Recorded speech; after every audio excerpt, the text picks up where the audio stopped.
Insane Leader 13, I'm glad to have you back with us, but today we do have a co-commentator. It's his first time commentating here. I do want to go ahead and introduce our co-broadcaster. Before we get too far into this, go ahead and introduce yourself, Taurus. Yo, what is up, guys? It's Taurus here. Glad to be here with you, with all you guys, and especially you, Insane Leader.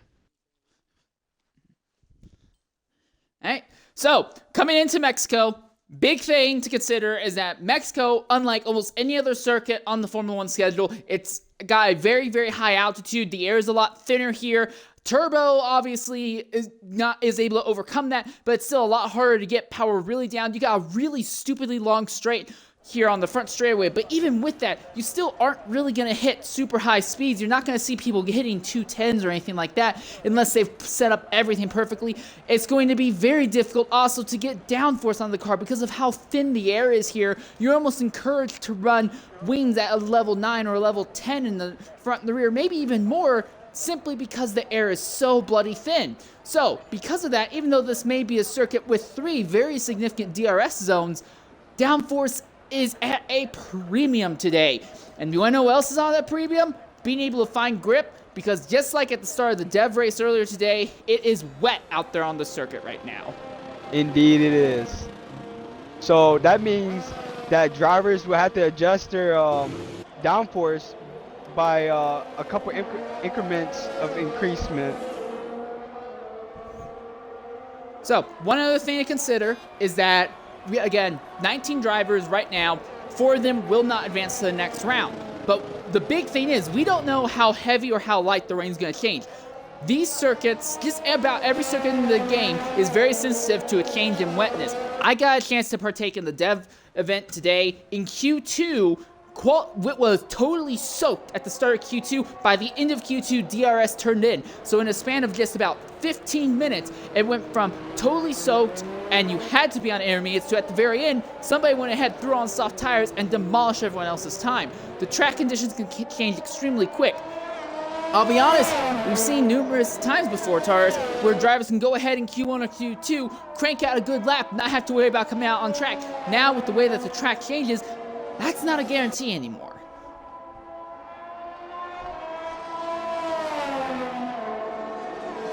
First driver to get out onto the circuit today is Vertex 3546 in the AlphaTauri. His teammate Smoothie is still in pit lane. Now a little bit behind Verti though, you can see back there it's XRL 19 running around there in the Williams machine, coming into the final corners, preparing to shoot out of there like a rocket. A little bit behind him is going to be the Alfa Romeo of Mr. Wersen. Wersen's been trying to put on a good number of races for us over the last few weeks. Here we are, 19 now crosses the line. Times are going to be extremely slow here. No DRS, so we're going to be looking at times in the mid to high 120s. I don't think it's going to be slow enough that we'll have to be looking at 130 lap times, though. Now Elfin Starfish is crossing the line and taking to the circuit.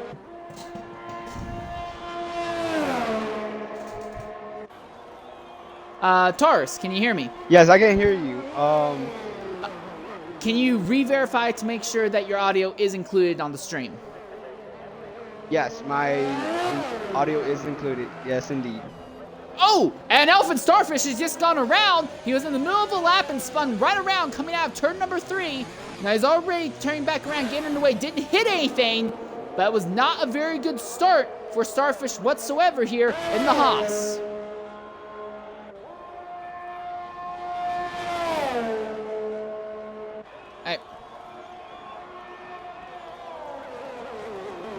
Okay, so right now about half the field is on track in the middle of flying laps. Ryan Hurricane and Gabo 360720. Sorry, 720. They're both on track on warm-up laps right now. And at the top of the timesheets for the moment, Vertex with a 128.859. Now he is overtaken by XRL 19 with a 128.470.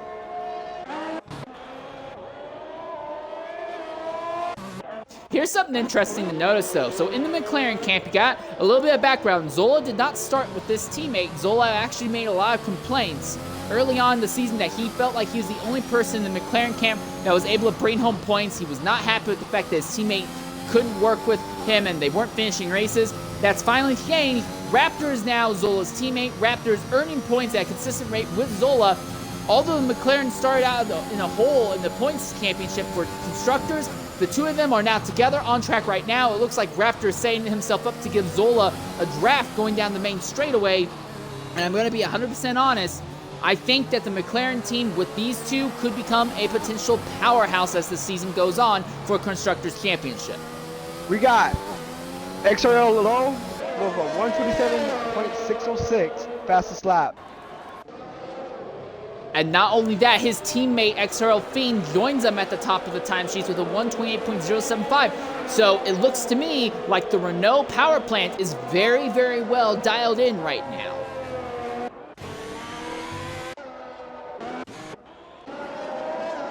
Also, one other thing to take note of is that there is another teammate, that's another set of teammates, it's Mr. Anderson and XRL Ozda on circuit together right now. What we're going to do is, as they're coming up to begin their flying laps, we'll go silent for a full lap on board with XRL Ozda, see what a lap is like in the rain here at the Mexico Grand Prix.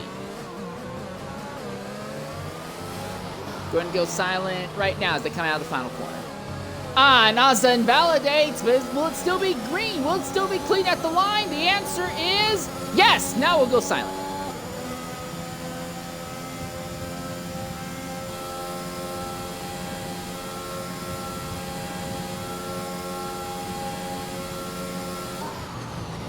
Just talk.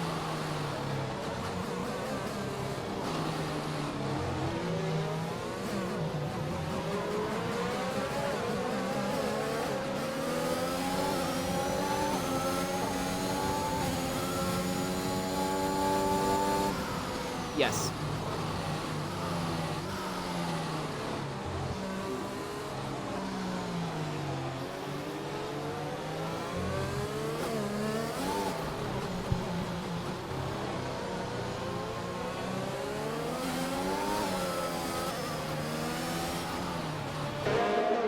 It's all gone bad. As we go ahead and re-include audio for XRL Ozda, it's all gone bad. He got a good draft off his teammate, Mr. Anderson, down the straight, but then Elfin Starfish on his cooldown lap ended up pulling into the way in between them in Sector 1 going into Sector 2. It's totally compromised Ozda's lap. Anderson has pulled over as well. Now he's going to be behind his teammate Ozda, so we'll go try and ride aboard silently with Anderson now for a lap. Hopefully this time the two Aston Martin cars will be able to make something of it.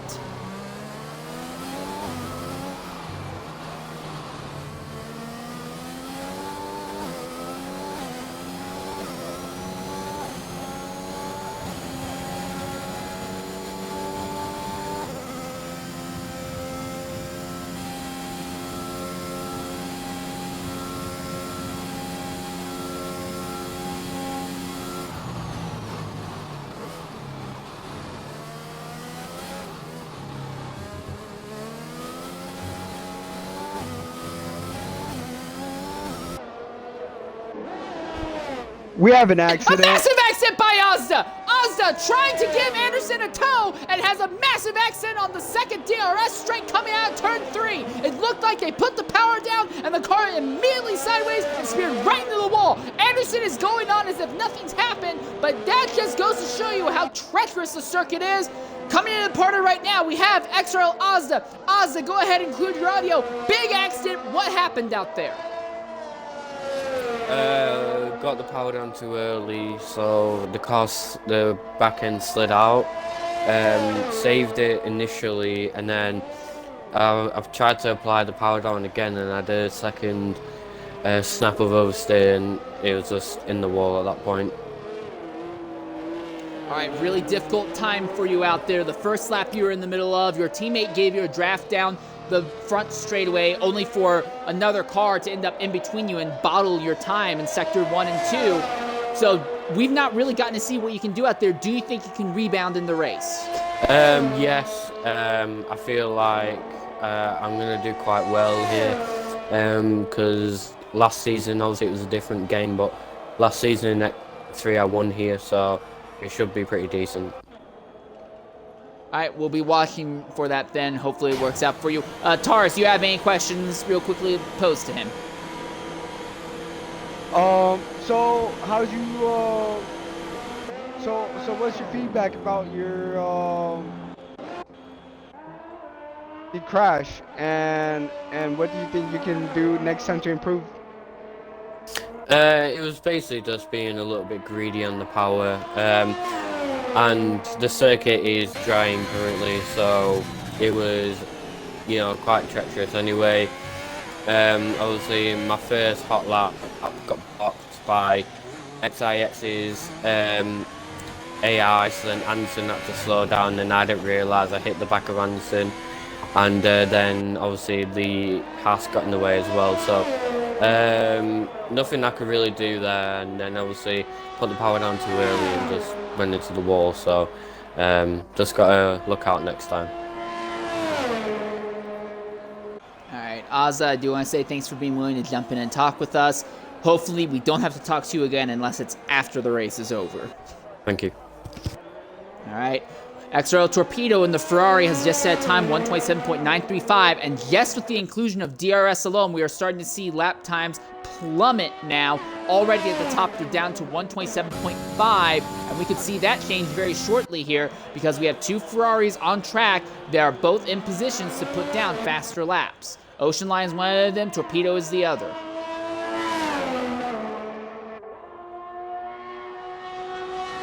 Alright, so Taurus, I want to go ahead, I want your opinion on this. The track is dry now, but you're only given so many sets of soft tire compounds in the race weekend. Do you elect to stick with your set of intermediates and try to go faster on that? Or do you wait another minute or two for the track to fully dry out, use a set of softs that could serve you more benefit in Q2 or in the race to try and lock yourself into the next round qualifying? What do you think is the best strategy forward? Best bet is that wait for the your very best bet is to wait for the track to dry out so you can go in and sneak up with a fastest time. That's the best bet right there. But right, well, it looks like some drivers are electing to go ahead and go for the shooting their shot right now. Interesting decision from XRO Zola in the pit lane. They have taken off the intermediate tires, but they're putting on a set of mediums. Vertex now at the top, 121.698 at the top of the timesheets. Vertex 121.698. Very, very nice. So this will put drivers, it doesn't matter if you're Beastian or you're Gabo or Hurricane, a 6-second swing from Verti to Gabo's time alone is enough to make it to where those drivers who set their times on intermediates, they have no choice. They have to go out there on some sort of solid tire compound. Otherwise, there is no going forward for them. So it looks like the situation resolved itself. We're going to see every single person out onto the circuit in these next 5.5 minutes. Vertex made a right choice by going with a soft and making the right move with going with the fastest time with 121 seconds. Now a lot of drivers are going with soft tires.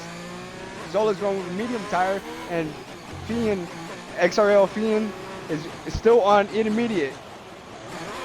But the right choice is going with the soft tires right now, so you can aim for the fastest time and sneak your way up to the top.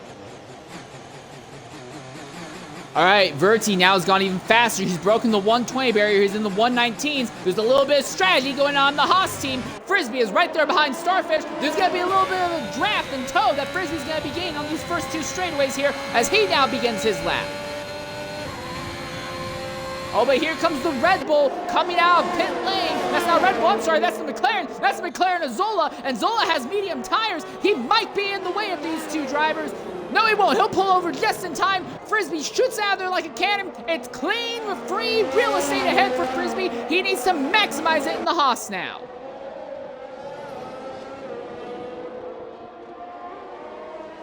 Look at that gaggle of cars. Zola is just one of 4 cars that are basically all on top of each other. His teammate Raptor has gone by. He's at the top now with a 119.302. Zola's going to let the other drivers by. There goes the Red Bull. That will be, I believe, Beastian.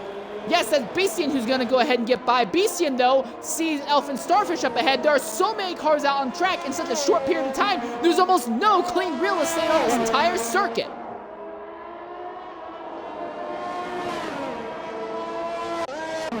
We have XRL XIX with what? 118.504. And those times are only continuing to drop as things are going on. Lowe is up by nearly 6 seconds, just coming out of Sector 2 alone. So I think we could see Lowe possibly gaining the top 3 time here. Frisbee now to the top, 117.524.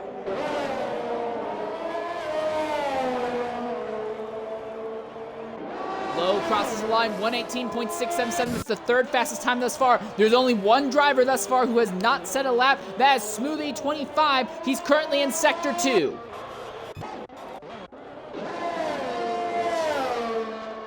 I really don't know what Zola's strategy is going to be because he's using a set of medium tires right now. It's going to be really difficult for him to maximize now. He did get the advantage of being able to take some draft off of another car going down the main straight. Dave Ewar in the Mercedes now to the top, 117.243.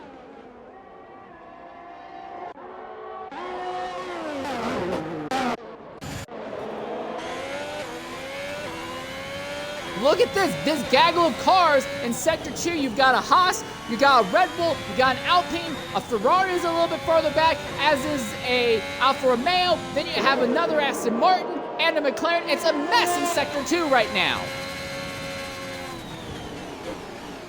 Coming back in the same section. We have Ryan Hurricane coming up with 18. Verti has had Verti's not an accident. He's just retired in the pit lane. He feels confident that his time of 119 will get him in. Oh, Vertex got DNF, right? Yes. Nah, it looks like he's just retired, I think. In the pit lane. Pit lane, okay. Anderson to the top now, 117.088. The times are falling rapidly. Bastian has 1 minute and 38 seconds to make it in. Oh, and Starfish, he's retired. Starfish has had an accident now. Time is ticking, so lap time. Oh, and both Haas's! Frisbee spears to the side of the Haas, and now Gabo hits Frisbee! A 3-car accident on the circuit! Oh. The entire track is blocked there! Coming out of the final corner, this is going to play havoc as Frisbee, Starfish, and Gabo all in a massive multi-car accident there, coming out of the 3rd turn! Smoothie, 118.266. Those accidents will work out well for Zola, I think. He doesn't have to worry about getting knocked out because now 4 drivers have all been crashed out. For Torpedo, Beastie, and Fiend, they just need to put down a better time and they'll be in.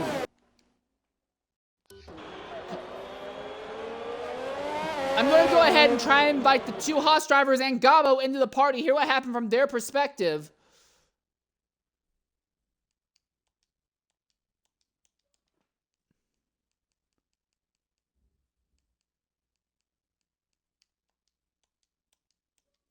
We have Mr. Anderson with a 117.088 still at P1 with 18 seconds left on Q1. All right, coming into the party right now are some of the drivers that are involved in that massive multi-car accident there in Q1. First up, we want to talk to the Haas drivers of Frisbee and Starfish. Frisbee, Starfish, go ahead and include your audio. Big accident, what happened? As Fiend now goes to the top, 116.6. Well, basically, Elfin can't keep it on the track. I'm number 1 driver, I'll go first. Basically, I lost the rear end, and he doesn't seem to have a set of eyes, I don't know, and just hit me. Like, you can't really turn anymore. The Haas, my car's pretty obvious on there, like, I don't know, you just like drive straight into it or something. Like, I don't know, like, get some common sense or something. On the track. I beat your lap time, so keep quiet. Number 2. But the track was raining when I was Number 2. Number 2. Shut up. Who is Question to the drivers. So, would you guys think, would it be smart to still use a wet setup still during this type of dryness? No. The race is full dry. Yes. No one run the wet setups. Yeah. The race is going to be a full dry race. So me and Elfin are pretty screwed now because 14th and 13th. It's your fault. We could have got a 1-2 there. Yeah, definitely. Yeah, definitely good. We're the best teammates. You know, I'm Big Schumacher and you're, lower guy. Mr. Touchy Finger. All right, well, while you two keep fighting it out there, Gabo, go ahead and include your audio. What did you see from your end, Gabo? Yeah, guys, this was just fucking crazy. I literally just saw some guys spawn, and I had nowhere to go. Crispy. I got really distracted by that and had nowhere to go. And all of a sudden, the other half stopped, and I had nowhere to go. And yeah, I It's all just crashed into Frisbee's fault. him. Just leave. Just leave. All right, so for Gabo, Frisbee, and Starfish, I just have to ask, do you think the three of you can make your way back up through the grid? The good news is you're going to be starting 13, 14, 15, so you're not in the dead last position, but do you think you can make your way back up through the field today? I think I'm going to get P1 this race. Look at him laughing like that's my teammate. I think I'm going to win this race.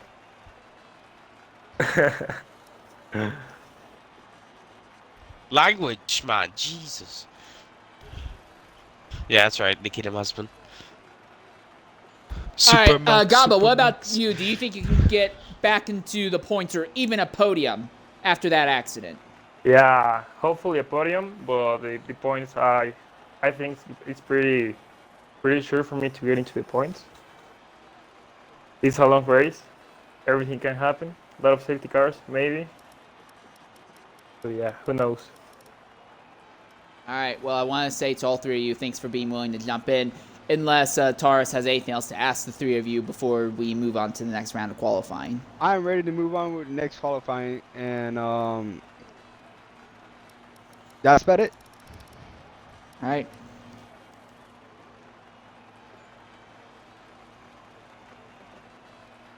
Okay, there's a lot of confidence in the Haas camp despite a multi-car incident. Also seems like a little bit of a teammate kerflufflery going on back there as well. This could make things very interesting. There is one other person I do want to go ahead and try and talk to, though, before we get it too far into the next session, and that would be Zola, considering that Zola elected to go out there, turn laps on medium tires, and they were not good enough to get him into the next round. Here's the other thing. I don't know if you've noticed or not, Taurus, but normally there's 15 drivers going to the second round qualifying because we had that accident, and then Ozza had his own accident, and then Beastian and Zola were not able to put down good enough lap times. We only had 12 drivers in Q2. I have never seen such an anemic Q2 before, ever, in XRL. Well, it was fairly wet until it got a little bit drier, but there was a lot of traffic throughout. I believe it was sector 1 to 2, is right? Yeah, no, you are right, because that's what led to that. Please stand by for just a moment, Zola. As you were saying, go on. So there was a lot of traffic I've seen around sector 1 and 2. So there's no doubt that was bound to happen. So Fair point. I'm giving the mic back to you, Insane Leader. All right, I do want to go ahead and talk to Zola real quickly. Zola, thank you very much for being willing to jump into the party. You, sadly, were not able to make it into the next round of qualifying. You elected upon mediums in Q1, interestingly enough. Just what was going on from your perspective in the entire last half of that qualifying I missed session? going out qualifying because I missed the gear going in through the S's, and I missed going through by 1/10 on smooth. And he was on softs, so I was on mediums. Softs to mediums is 1.5 seconds, and I was 2 seconds off the lead. So I should have been in P2. If I put softs on, I would have been P2. Because I wanted to save a pair of softs for qualifying, because I was starting on soft tyres. I didn't want to start on mediums, because this track is not very good on mediums. So I was trying to save a set of softs for qualifying, and I basically went out by 1/10. Interesting On a strategy. tyre that's 1.4 seconds slower. Yeah, it was a strategy call. It was a risk. I knew it was a risk. And to be fair, I didn't expect the people to be at the back that are at the back, so that'd be interesting. It was a strategy call, but it was a risk that I took because I'm in the fastest car. Around here, Merc and the McLaren's the fastest two cars on the circuit, so I took a risk trying to get through.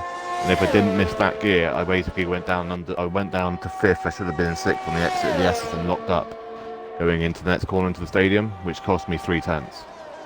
So I should have been through, but it is what it is. But it's me, so I know I can come through the field and make a habit of doing it, so it's not a big deal. Normally when I start at the front anyway, I get taken out or something happens to me, so it might be a safer bit to be at the back around here, at the start anyway for turn 1. Seems a little bit drier for It's dry, yeah, it's dry now, yeah, it's dry for this rest of qualifying, and the race is dry as well. It was supposed to be wet for the entire qualifying session, so it wasn't supposed to dry up until the last qualifying, end of quali 3. So, interesting. Interesting change up. Yeah, I'll say Sometimes- that last lap I set was the crash. I actually also had to avoid the crash between Gabo and the two Hasses. So I was 4/10 down when I went basically playing dodgems through turn 3 and 4. So, and that was that lap I set that my last lap on as well. So I could have quite easily been probably about 3/10 faster, 7/10 faster than that.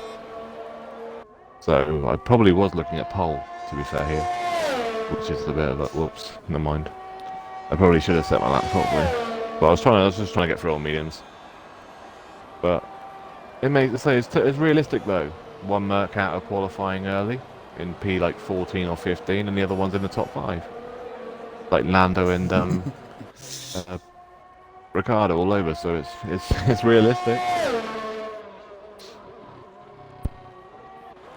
All right, well, Zola, I do want to say thank you very much for being willing to jump into the party and talk with us for a little bit. One other thing, this is more from a administrative position. Have you ever seen a scenario before where there's only been 12 cars who made it into Q2? I've seen only 13. I don't think I've ever seen only 12 cars go into the second round of qualifying. No, we've had it when when we did Monaco, and 6 cars crashed in Q2 a couple of seasons ago. I think it was X2, and only 9 cars were in qualifying 2 session. But we have had it before. Basically, someone crashed on the swimming pool section, and of course, literally there's nowhere to go if someone crashed at the swimming pool section in Monaco, and they all just went straight into it. Because obviously in qualifying, they're all going to go at full pace no matter what. So even if there's yellow flag, they're not going to lift off for it, even though really you should be. It's not like in real life where the yellow flags get deployed and all the laps that are in that sector then are deleted. I mean, that would be a good thing to add to this game, to be fair, but then you also have the problems where people are saying, well, you crashed on purpose to get the yellows out so I didn't get pole and all this sort of stuff, so it's a bit, yeah, well, but it is what it is. I'm not too sure what happened, to be fair. There's a bit in the start of qualifying as well, where one of the Williams was blocking a Haas and both Astons or something as well, so I've got a funny feeling there's going to be, yeah, I know exactly who it was, yeah, I know. He was in AI mode and he's an admin, which isn't good. So that'll be investigated after the race as well, so we'll see. But yeah, the crash between the two Hasses was simple. It's Starfish binned it, and then literally, because they're all on hot laps, they're not going to slow down for it, so they all go straight into them. Oh, there goes Mercedes of Dave, he just spun the S's. Question taken after Bottas. I was focusing on worse in there. Yeah, he's following Bottas, so it's all good. Well, but anyways, a question to Zola. Yo. So, with the crash happening in Q1, would you think that to avoid such, drivers have to be more mindful and spacious between each other? The thing is, both Hasses were working together because Starfish towed Frisbee for the first lap, and then the next lap they were doing it, Frisbee was towing Starfish, so they were going to be together. But then Starfish binned it, and Frisbee was behind him because he just finished towing him. So really, I'm not too sure what Frisbee was doing, because Frisbee's probably more to blame for that than what, obviously Starfish isn't because he crashed. But then Gabo also should be more mindful of that as well, but it's qualifying. They're not going to let off on all hot laps. It's as simple as that. They're not going to, even though they really should be. But I'll say, it is what it is. They both paid the price for it. I mean, Gabo was just another one that got... But the thing is, like, for Frisbee and Gabo, no offence to them, but they paid the price for not paying attention to the yellows. in the end of the day. But it also messed up me and Lowe and all that at the back. But Lowe got through. I didn't. It probably cost me more than it cost anyone else out of that group because I got out. I went out because of it. Well, not because of it, but yeah, you know what I mean. I lost time because of it. Interesting. All right. Well, Zola, I want to say thank you very much for being willing to give an extended interview on the circumstances at the end due to many different things piling up. But you already said that you feel very confident that getting back into the points, no issue. Do you think a podium or a win is possible for you? Are we looking for at least top 5? I should be Alright, there well, already, we'll but I be- also don't think like more than like 11 or 12 people are going to finish. So we'll see. All right. Well, we'll be watching you to see what you can pull off today then. Thanks Thank again you. for jumping in with us. Thank you, Or Zola. I think Raptor might get pole as well, so that'd be interesting. Right, good luck guys, and thank you, and we'll see you in a bit. Well, hopefully in about 2 hours, not in a bit. All right. It's the finish of the race. Alright, cheers guys.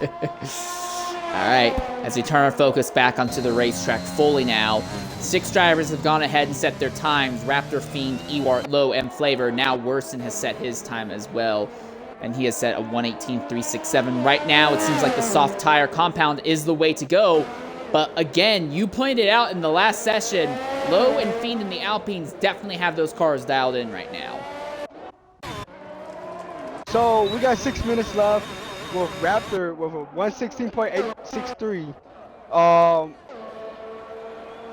Ocean Lion is out on the outlap while XRL XIX is in the pit. About 5 guys are in the pit right now. So I'm gonna give the mic back to Insane Leader. Well, the only thing I'm really noticing right now is just that because there are so few cars in this session, we're only going to see 2 people being knocked into the drop zone. I think that if you're fast enough with the medium tires like we see Fiend is, who currently has a 117, I think you don't have to worry about jumping onto softs later. Only 2 people are going to get knocked out. And I hate to say it, but you can look at the grid right now and almost immediately figure out which driver's going to get dropped. It'll probably be Flavor and it'll probably be Worsen. That's nothing against those drivers, but more often than not, those 2 struggle to make it into Q3. Torpedo now to the top of the time sheets with a 1:16.605 in the Ferrari. Very, very nicely done on his part. We still have 3 drivers currently without lap times.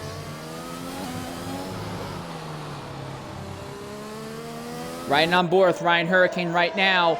Now we switch to the outer car cam as we look as he crosses the line. He'll set a time of 1:17.419. That's not a great lap time on the soft tires, but that's good enough to put him 4th fastest. So that puts Mr. Worsen on the bubble with Ocean Lion and XRL 19 on the outside looking in right now. 19 going through the S's right now. There's an Alpine ahead of him on circuit that he's going to catch up to really quickly. With It having looks like been, Lowe will move over. with having been with 12 drivers out on the track, should be less of a traffic, more of expected faster times. Actually, you do make a good point. I didn't think of that. Yeah, because of the massive traffic jam and the chaos that caused in the last session, now this is almost like a glorified Q3 with how much empty space there is on the circuit. It's really, really unique the way it's worked out now. All right, Smoothie is on the bubble with a 1:18.345. He sees he's responding by being out on track right now. The thing is, the fuel light is flashing on that AlphaTauri right now for him. So I don't know if he's going to be committing to it this lap or if he's going to bring it in this lap. But either way, he needs to pick it up because 19 could very easily knock it out. No, he's committing. So this lap, will this lap be enough to get him in? No, he does improve, but only by 5,000ths of a second. And 19 has invalidated his own lap. He set a purple sector 1, but immediately invalidated afterwards. As both Torpedo and Raptor retire in the pits, comfortable with their times. We have XRL XIX still on the outlap, or a hot lap, I meant. He Invalid does- lap, though. Invalidated lap, excuse me.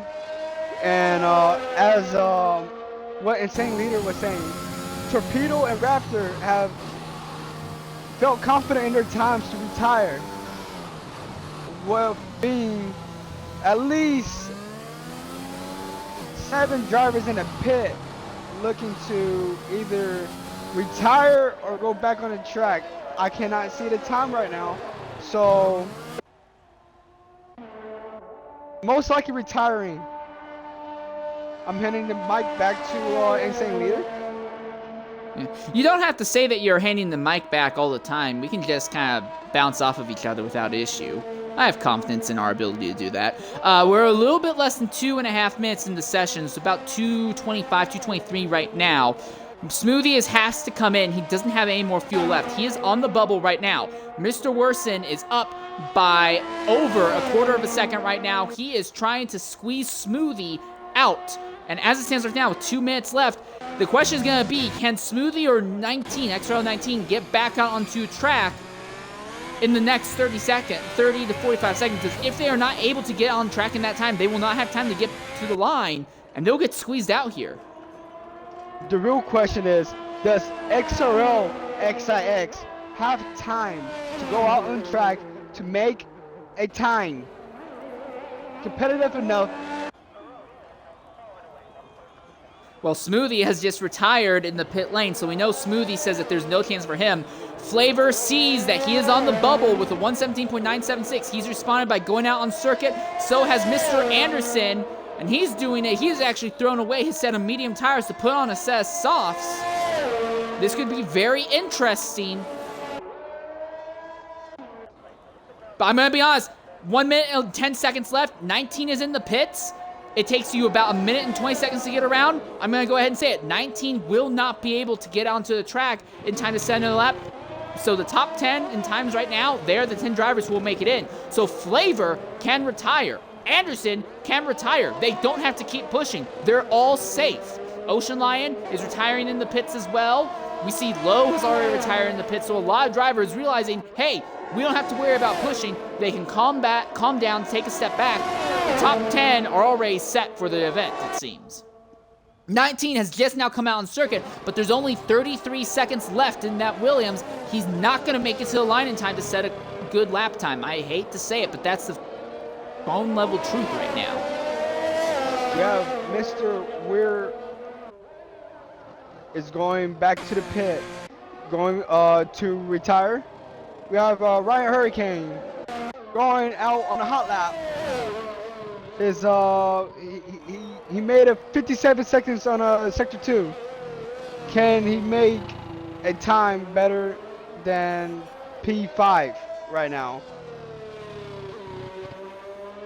I'll be interested to see. He had a purple sector 1 and a purple sector 2, but he's going to abort. He sees no reason to keep punishing those tires, but still, he made it in with a 117.419, so he definitely has some good ability.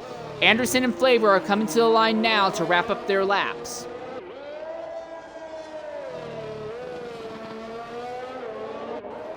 Anderson, he'll bring it right into the pit lane. Flavor, does he stay out? Yeah, Flavor wants to see if he can actually improve on his time or not at the line. No, he's down by just 1/1000th of a second. Well, Flavor is nothing if not consistent. And with all that taken into consideration, 19 did not make it to the line in time to set a lap. Flavor is into Q3, as is Mr. Anderson, Ocean Lion, Dave Ewart, XRL Fiend, Ryan Hurricane, Mr. Worsen, XRL Low, XRL Raptor, and XRL Torpedo.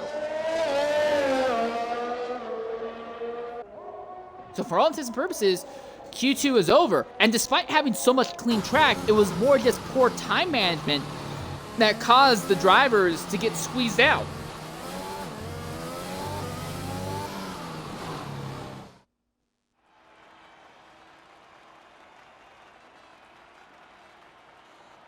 All right, and there's your top 12. So for Smoothie and XRL 19, the advantage that they have, though, is that they will be able to choose what tires they start the race on. 3 drivers with medium tires will be starting the race with medium tires. Well, actually, Smoothie could decide out of the way. The interesting thing is that Fiend, but you do make a good point, because Fiend and Mr. Anderson starting on mediums while everyone around them on softs. Every single person I've talked to thus far has said that softs are basically the only tires you want to be using today, and then you just have to deal and cope with the mediums. having a slow set of tires for your first stint might not work out well because you're going to just hemorrhage time at the start of the race.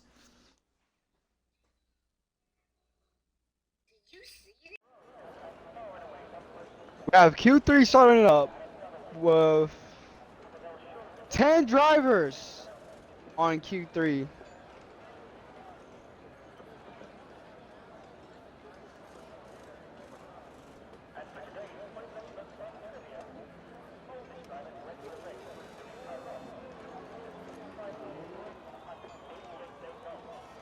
All right, now the question is, who's the first one to get out? The answer is that it's going to be the driver, XRL Low, and he'll be joined right away by Mr. Worsen coming out into the circuit.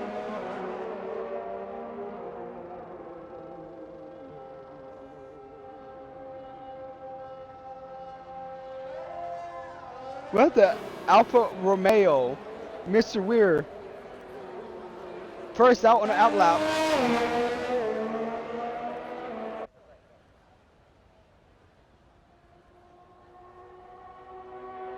All right, so at this point already about half the field out onto the racetrack. Not seeing a whole lot of other movement on track, but I think Worsen's made a good choice to be the first driver to get onto the circuit. Going to be nice, clean track ahead of him, assuming that no one in the pit lane elects to merge onto the track just as he's in the middle of a lap. Actually, as I say that, it looks like it's the Ferrari of Torpedo. Both Ferraris made it into the final round of qualifying. Torpedo, believed to be the number one driver in that team. He's the first one out right now. No further movement in pit lane except for the departure of Ryan Hurricane. Hurricane is going to be in an interesting position. But the one that's really going to be interesting is that Ocean Lion is coming out onto the track now, and it's going to be right in front of Mr. Worsen. So Worsen might have his lap compromised a bit. No, he will not. He's fast enough. Worsen now begins his flyer.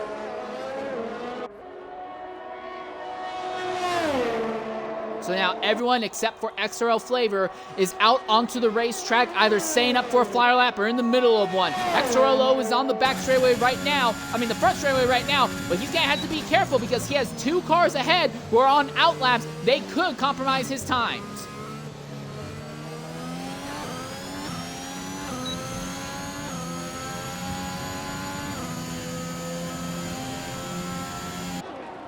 Ocean Lion nice enough to pull over and let the Alpine go without issue.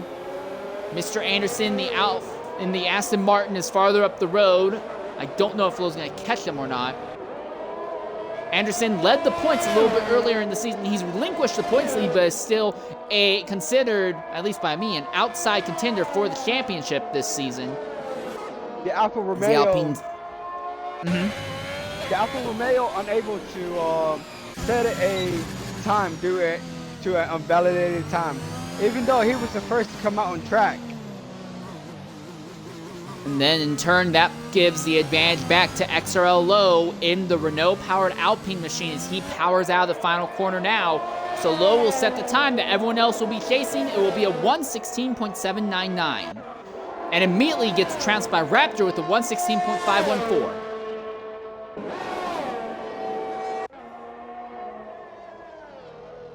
Hurricane is in the middle of a lap right now. Flavor has also just come out onto the circuit as well. So everyone except for Worsen on track. Worsen noted that he invalidated his lap immediately. He immediately came into the pits to start setting up and prepping for another flyer. I think this could work out well in Worsen's favor because when he finally does come out onto the track, he may have a lot of clean real estate.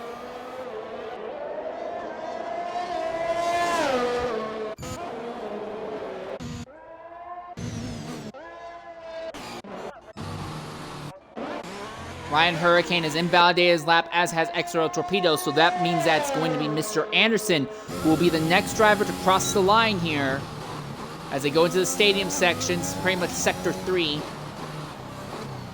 Very Mickey Mouse-like, extremely start and stop. You have to have great mechanical grip. You don't want to destroy the rears, putting the power down coming out of any of these corners. Anderson, power down, across the line. He'll set a lap time of 1:17.019 now. So now here we see Raptor coming across the line. He goes faster, 1:16.374. Fiend has invalidated his lap. Ocean Lion, though, goes fourth, 117.6, and he probably could go even faster if necessary. Flavor finally beginning his flying lap. Worson has come back out onto the circuit, and Worson has completely clean real estate ahead of him right now. Flavor making a very rare appearance in Q3. Got very fortunate when it came to where the accidents fell in Q1, and then other drivers just not being able to manage their time properly. So Flavor has earned himself a position in the top 10. The question is, where will he start the race amongst these 10 drivers? He's the only driver in the middle of a flyer lap that has not already set one.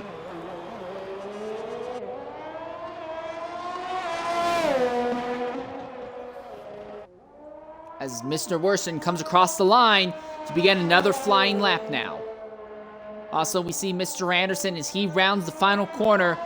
And Anderson's actually just improved up to a 116.4. So Anderson is trying to take the fight to Raptor for the pole position. And that squeezed the Alpine of Low down to the third best time. Then Ocean Lion in the Ferrari. He's also coming into the pits.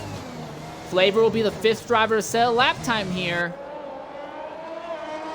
Power down, rear wing open after the line, and it will be a 117.638 for Flavor.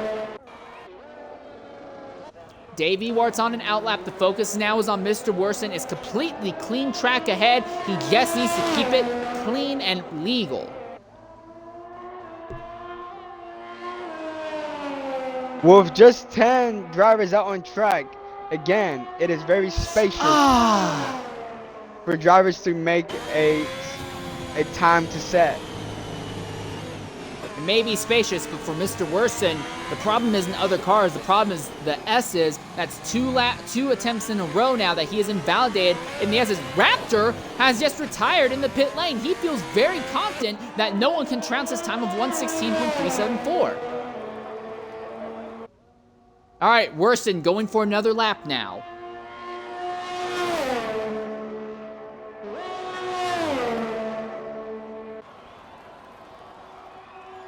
Dave Ewart crosses the line. Dave had a fast lap in the earlier sessions. He might be able to pull something out here.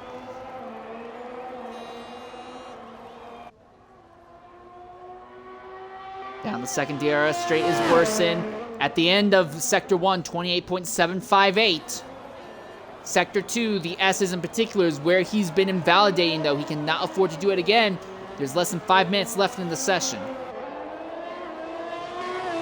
It takes you about 4 minutes to get out on circuit, set a lap, and then come back into the pit lane. So if Worson invalidates, he'll have to rush into the pit lane and come out as fast as possible to get one last shot. All right, he's got purple Sector 2. He needs to keep it legal in Sector 3 through the stadium corners now.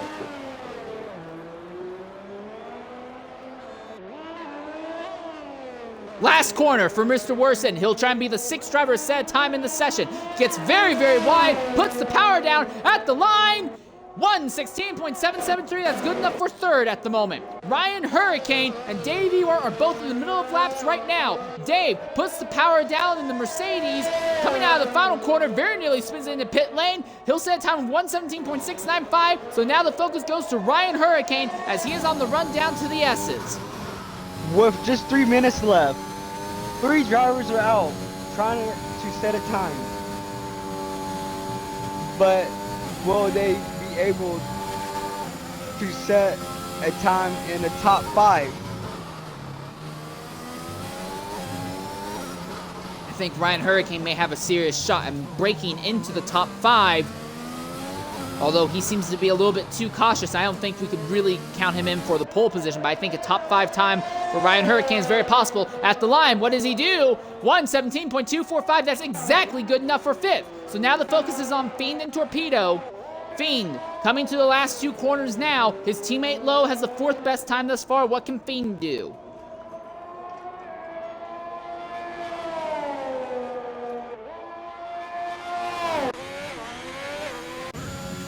Torpedo has stepped aside to let the Mercedes of Dave Ewart go. So Torpedo's going to try and see if he can get a draft off of Dave going down the main straight. So Dave is going back to the pits while Fiend is out on tracks still. No, did Dave just have an accident? Yes, Dave's crashed out. Dave has had an accident trying to come into pit lane, and he's destroyed the car right there on the start-finish line. Actually, apologies. It wasn't Dave that went to the pit. It was Mr. Weir. So Dave Ewar, a crash in the final round of qualifying.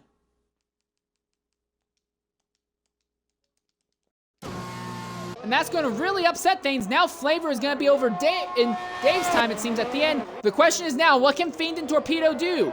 Lowe has retired from the session. Ocean Lion has retired from the session as well. It's just Flavor, Fiend, and Torpedo, it seems, in the shootout in these last few seconds. Out of the final corner comes Fiend in the Alpine.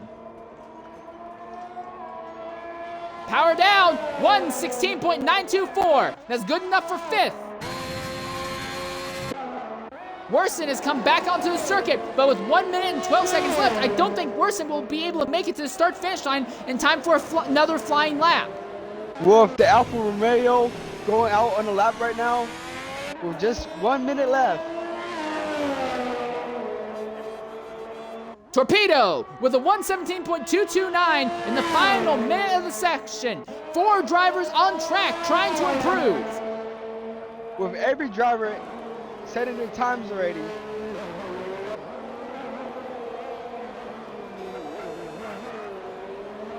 But could they make a better time?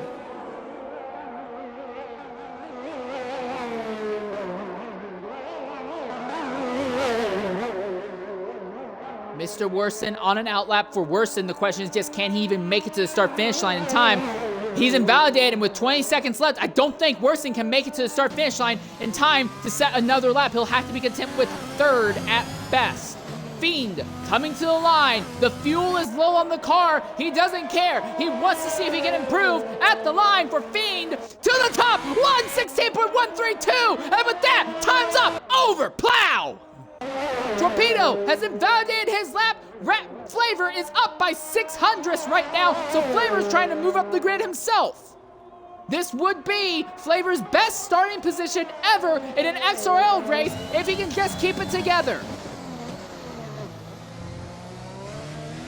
XRL Fiend will bang to get to to get to P1 at the very last second of Q3. What a bang. You said it, man. You put that forward way better than I could. Fiend, we saw early on in Q1 that the Alpines were very well hooked up and were putting down great lap times even without the benefit of DRS and smooth tires. Now that DRS and smooth tires are in, look at this. One of the Alpines top 5, the other one starting on pole. I think this would be a great point stay for the Renault engine. As we look at our top 10 starters, Fiend starting on the pole alongside Raptor in the McLaren. Mr. Anderson 3rd in the Aston Martin. Mr. Worson 4th in the Alfa Romeo. 5th is going to be XRLO in the Alpine. 6th is going to be Torpedo in the Ferrari. Ryan Hurricane is going to be 7th in the Williams. 8th will be Ocean Lion in the other Ferrari. 9th will be XRL Flavor in the Red Bull. And 10th will be Dave Ewart 23 in the Mercedes. All right. Well, now we have about a 5-minute wait until we get into the race itself. So while we do that, we're going to go ahead, look at the points as they stand right now. So we go ahead real quickly to try and get the information.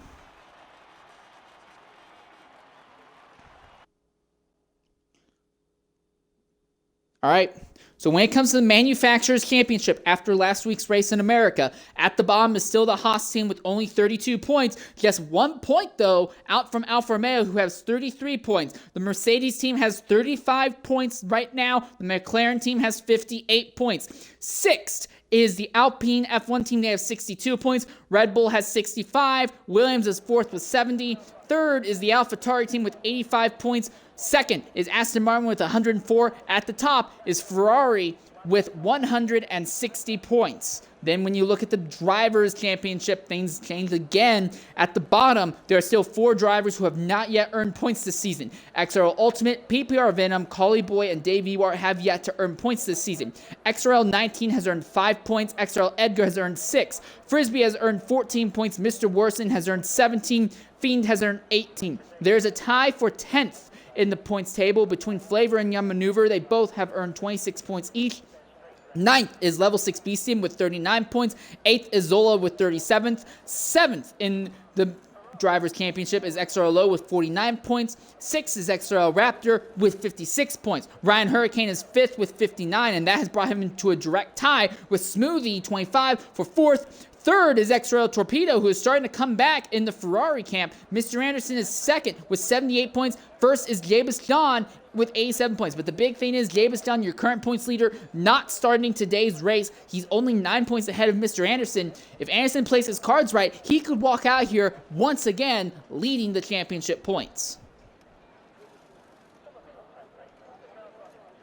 And that's the other thing. You can earn at most 26 points in a single event. So if you have at least 61 points, you could walk out here with the points lead. So Jabus, John, Anderson, and Torpedo, they're the only 3 drivers that can walk out here leading the point. But if you look just a little bit beyond that, Smoothie, Ryan Hurricane, and XRO Raptor, they're all just within 30 points of the leader right now. We're still only just now eclipsing the first third of the season. There's a lot of stuff that could still happen. Raptor has had some really bad races and ended up missing a race earlier this season by not signing up in time. So a lot of drivers we expect to be championship contenders are still mired kind of midfield when it comes to the things right now. This is just turning out to be a very interesting scenario right now when it comes to Drivers' Championship as it stands. Excuse me. All right, preparing to go underway. Real quickly, I do want to ask your opinion, Taurus. Would you be willing to focus on the back of the field for the start of the race, for like the first lap or so? All right, Taurus stepped away apparently. Curses. So, Elephant Starfish, his internet has died and would not be able to get back on, unfortunately. Unless we hear news.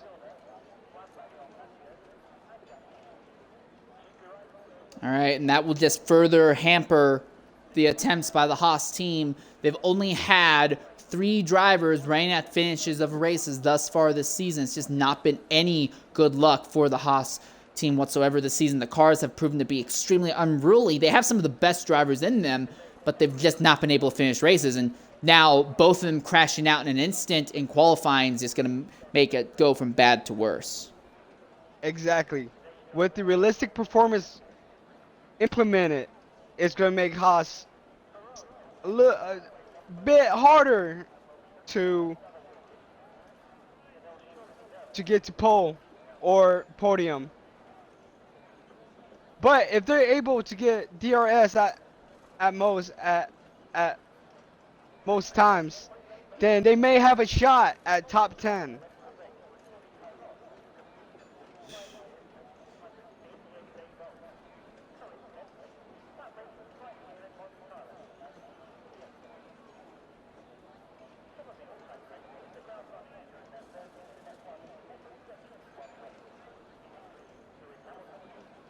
All right, we should be getting underway shortly. Real quick, Taurus, would you be willing to focus on the back of the grid as we come to the green flag here? Yes. All right, go ahead and interrupt me, cut me off the moment you see any accidents or any significant collisions going on, as we'll focus on the front here as a McLaren and an Alpine will be going door to door at the front of the field here.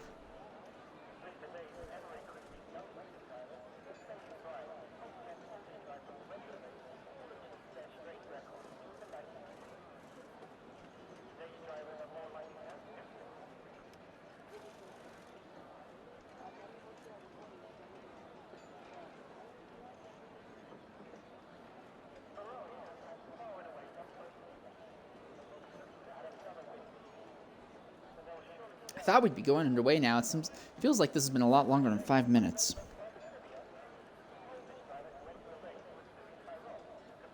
There we are, about to go green. we could see an issue when it comes to an AI car from one of the Haas drivers. If he's able to get back in, he'll take over control of that car, obviously. But if that doesn't happen, well, we may be dealing with a very slow AI Haas throughout the entirety of today's race.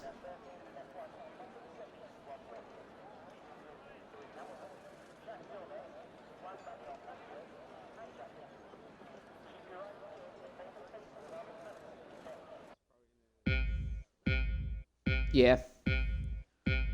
4 lights, 5 lights. And it's lights out, away we go here. There's a jump by Zola at the back of the field. Zola jumped to start the race, but the game's not going to penalize him. At the front, Raptor had a horrible start. Fiend already has opened up a gap, and they're 2, nearly 3 wide. They are 3 wide for second position going into turn 2. Raptor is going to lose all those spots, and another one as well. Raptor, it was supposed to be the best car in the field, goes from 1st to 6th, and immediately spins further out. A Haas is around, and Alpine's around. Red Bull is on circuit as well. It's got complete chaos in the back. Larson has a penalty for a collision with Lowe. Flavor has fallen all the way back to 15th. He was involved in that stack up. 19 will go up into the 18th position and smoothly falls to dead last. But for Fiend, he has now opened up a 1.3 second lead on Mr. Anderson almost immediately.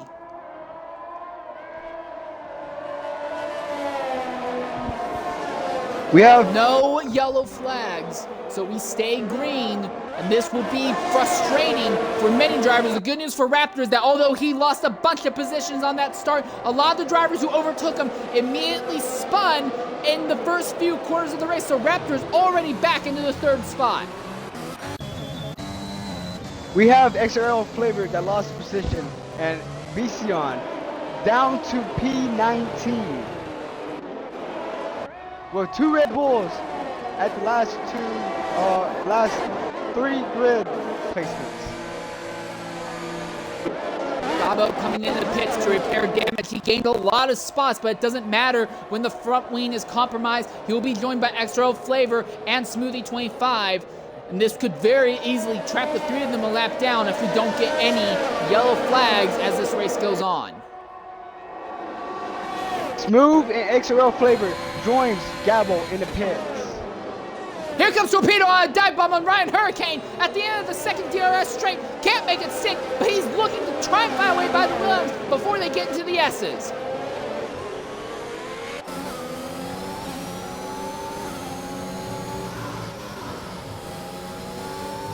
We have Alfa Romeo with a penalty at P15 and loss of placement as well. Down to P15. Farther up on the grid, Zola putting pressure on Torpedo. Torpedo does not feel any confidence in that Ferrari going through the S's. He dives to the inside in the stadium section. It looks like he's going to try and force the issue. There's contact between Zola and Torpedo. Torpedo holds onto the spot. Zola can't get by. This brings Dave Ewart up into the play. And there's a twitch by Frisbee behind now. DRS has been enabled for the entire field. Now things are going to get really interesting as Raptor overtakes Mr. Anderson going down the main straightaway, and he starts putting his focus on Fiend once more. Zola has now gotten by Torpedo down the straight as well, and Dave Ewart wants to make a move on it as well, and he'll force his way, bully his way pretty much by XRL Torpedo's Ferrari. We have Mr. Weir, Alfa Romeo, with 5 seconds penalty, and XRL Fiend with the fastest time, 121.201 seconds. Lowe is trying to come back up through the field, but he's trapped behind the battling duo of Verti and Lowe. The 2 of them racing side by side, corner after corner, through Sector 1, now Sector 2, as really giving Lowe problems. He's faster than both of them, but he's going to have to deal with both of their aerodynamic weight as they go into the S's now. We have the Aston Martin and AlphaTauri fighting. Almost three-way car. 3 cars are fighting right now. It is between XRO, Mazda, Vertex, and XRO Low. Mazda, time penalty in that fight. Now this fight's really opened up. Check out this fight here from 6th, 7th, and 8th. It's Dave Ewart, Torpedo, and Frisbee. Good drivers fighting good cars. Now Ocean Lion has come into the mix as well. This is gonna get crazy at the end of the straight. Torpedo walks by Dave Ewart. Frisbee's gonna try to do the same on the outside. Can't make the car stick. That leaves him open to attack from Ocean Lion.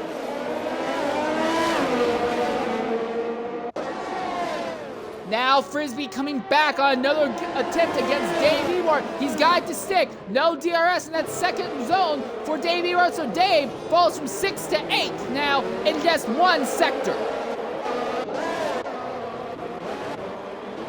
Verti, Low continuing their fight. Ozda has now fallen behind both of them.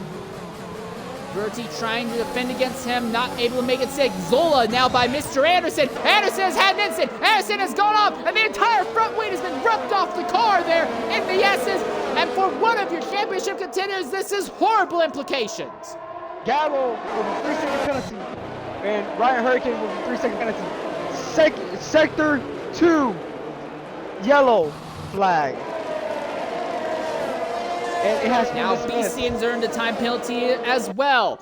Ozda has lost of placement.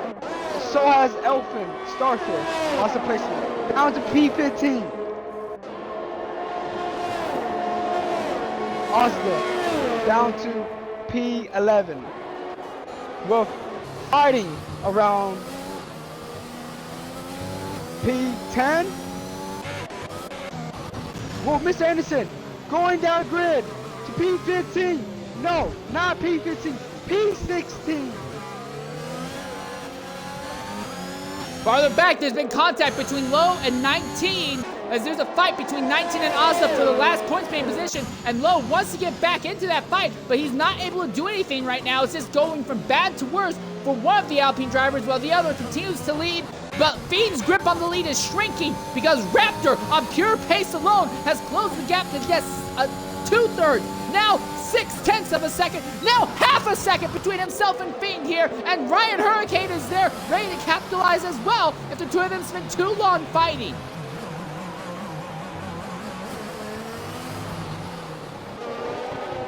Coming down the main straightaway, Raptor will have DRS on XRL Fiend going down the front straightaway. This should be an easy cut and dry overtake for Raptor. The real question is, what can Ryan Hurricane do in this fight? Fiend defends the inside against Raptor. Raptor goes to the outside. They'll be neck and neck, and no! Raptor pulls out of it early. He knows he'll have another DRS attempt going down the second straightaway, but now Ryan Hurricane's even closer to this battle.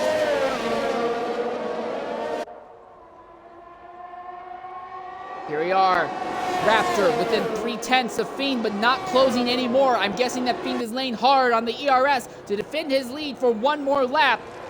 So Raptor's charge forward has stalled out in second for the moment. Ryan Hurricane is right there. And Zola, who was not able to even make it into Q2, has already positioned himself up in the 4th position. He's bearing down the leaders as well now. We have XRL Low fighting with XRL Ozda. Very close. Very close in contact. Side by side going into the S's. One of them have to back out. Who's it gonna be?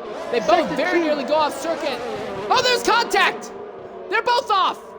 But they save it, and they're off again! And now Low's sideways, and he's into the no, he saved it! Low kept it off the wall by the smallest margin, and Ozza comes to a dead stop to let him by. Zola has gone off. Zola has had an accident. Who was running 4th, and now Zola has had an accident in the S's. Frisbee with 120.510. Fastest lap right now. With another penalty going to Gabo.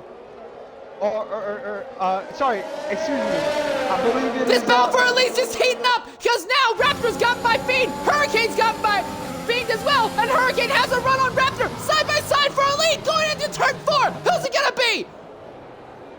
It's going to be Raptor for the moment, but Hurricane has now made his hand play. He has shown that he is fast enough to fight with a little bit of good strategies by DRS. Now, there's no second McLaren to back Raptor up, as Zola has plummeted all the way to 17th position.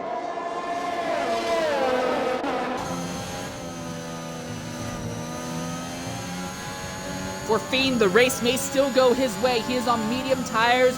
he can afford to go a long time on these medium tires, and then he can go on softs to the end of the event, while almost everyone else will have to put on softs some other time in this race. So for Fiend, as long as he can keep touch with these top two, things could work out in his favor. Coming onto the front stretch now, Ryan Hurricane will have DRS on XRL Raptor. Already, he's closing the gap coming out of the final corner. It's half a second. He's opening up the DRS. It's closing, but not very quickly. It looks like Raptor is laying hard on the ERS to defend his lead.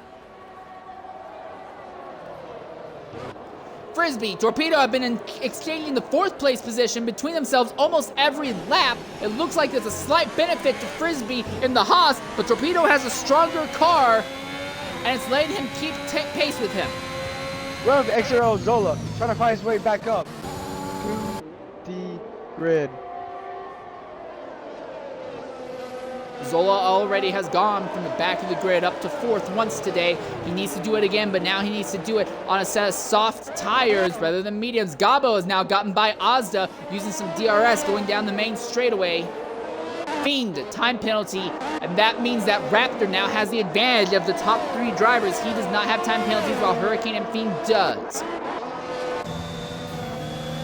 Oh, Dave merges back on the track right beside right beside Verti. They're side by side coming out of the S's. That could cause a little bit of issue. Here comes Ocean Line. He's got a head of steam on both of them. He backs out. There's contact between Verti and Dave going into the braking zone. We have an XRL Ozda spun out. He's attempting to go back on track. Well, Elfin passing him. Now Ozda drops out of the points-paying positions now, as Ocean Line will overtake Verti, as Verti took damage in that contact and has to replace the wing. So now Ocean Line is going to try and bear down on Dave Ewart for the 6th position. The good news is for Gabo, this will let Gabo get back into the points-paying positions. He will overtake Verti, who is still in pit lane.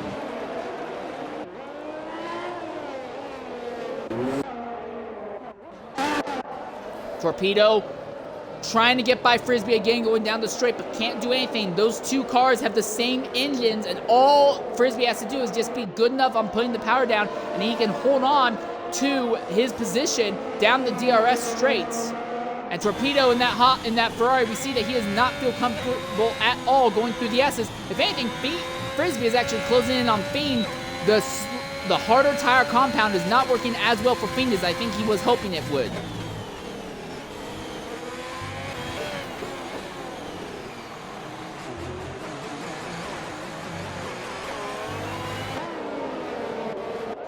For the race lead, Ryan Hurricane within 3/4 of a second of XRL Raptor. He'll use DRS to start closing the gap once more, but he's so far out for the moment that I don't think he can really do anything with it. Ozda has the position over Elfin Starfish for the moment, and XRL Flavor is trying to get by Starfish, but he's being held up in the S's for the moment. Bless you. All right, here comes Flavor. He will make an easy overtake over Elfin Starfish in the DRS zone, but goes off circuit and loses 2-3 positions. So Flavor made a bold move, could not make it stick though, and will hemorrhage time. Frisbee is now fighting with Fiend. He'll take Fiend, and Osta's out. Osta hit a wall, a barrier, caused a DNF. And that is going to be a DNF for Ozda. Frustrating after earning his position under the podium last week at USA. Will not be able to do the same thing here. Coming into the party right now is XRL Ozda. Ozda, go ahead and include your audio. Big accident there. What happened in the final corner?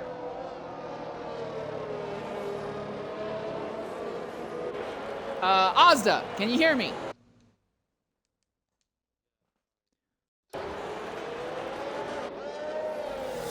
Right, what was the question, sorry? Yeah, big accident there in the final corner. What happened? Well, I've had a horrible wheel glitch for the whole race. So I've tried to handle it out, and it seems like wheel glitches now go to your pedals.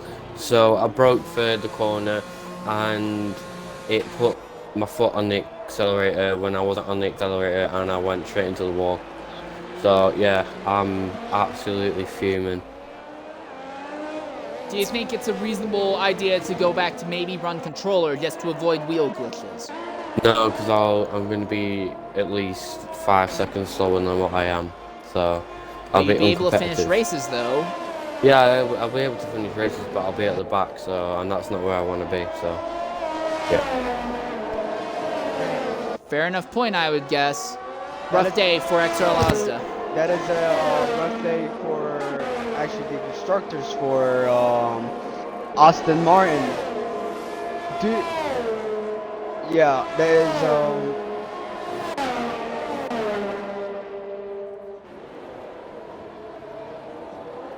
All right, so right now, almost everyone has elected to come into the pit lane. Interesting enough, Raptor is leading the race, and he's still on a set of soft tires that he started the race on. Everyone behind him from 2nd through 5th is now on fresh rubber. BCN is 6th on worn mediums, and Ryan Hurricane is 2nd on fresh mediums. This could be really interesting because almost everyone said that the McLaren and the Mercedes cars were the fastest out there. Well, only Raptor seems to be able to capitalize on that. Now he's going to be on a worse tire set compared to everyone behind him. His tires have a lot of wear. Also, the entire field is going to take a while to gather back up. Worsen pitted just as the yellow flag came out. He's basically got a free stop out of all this. He does not have to worry about going a lap down now also.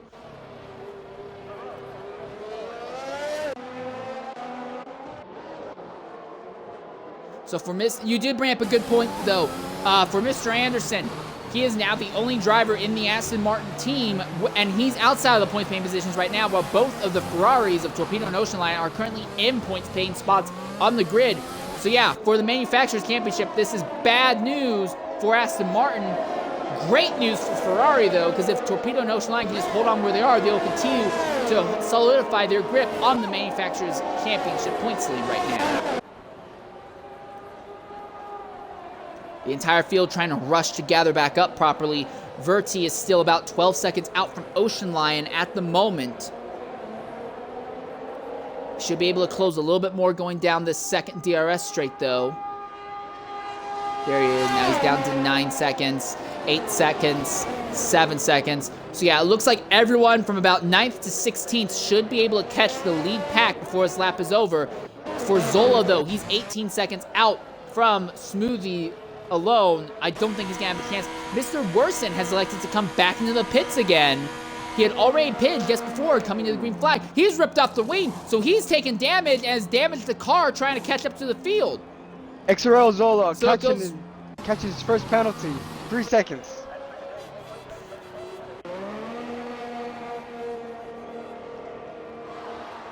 All right, Worsen now coming out of pit lane. Zola trying to rush to catch the back of the grid. Smoothie has caught the back of the grid. Safety car has not made an attempt to come in yet. I think we may see another lap under yellow. If so, that's great news for Worsen. That gives him one more chance to catch the back of the field here. Yep, we're going to stay another lap under yellow, so we won't be going green until lap 14. So Worsen has to absolutely pedal it now to catch the back of the grid. He's 42 seconds out from Zola. Zola himself is 11 seconds out from Smoothie.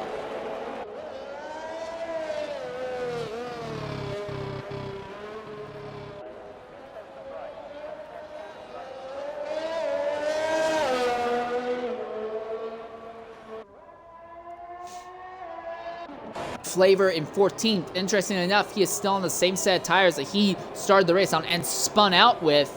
And he's just plugging through with this set of tires. Flavor, Red Bull team in general doesn't seem to have a whole lot of flexibility when it comes to what their in-race tire strategies are. They don't really react to the changes on the track very well. They basically commit to a strategy and stick with it. And sometimes that works out well for him and BC, and sometimes not so much. Right now, at this point, I'd say this would be one of those not so much times. Zola is finally catching the back of the grid there behind Smoothie. So now the question is, can Worsen catch the field before his lap is over? I don't think so. He's still 39 seconds out.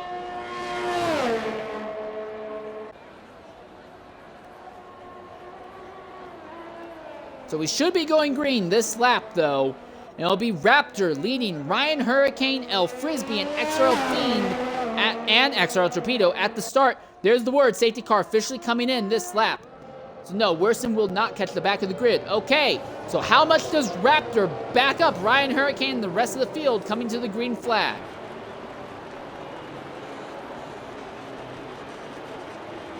Raptor needs to be careful and not make the mistake we've seen many drivers in many divisions of XRL do and put the power down too early and spin coming out of the final corner.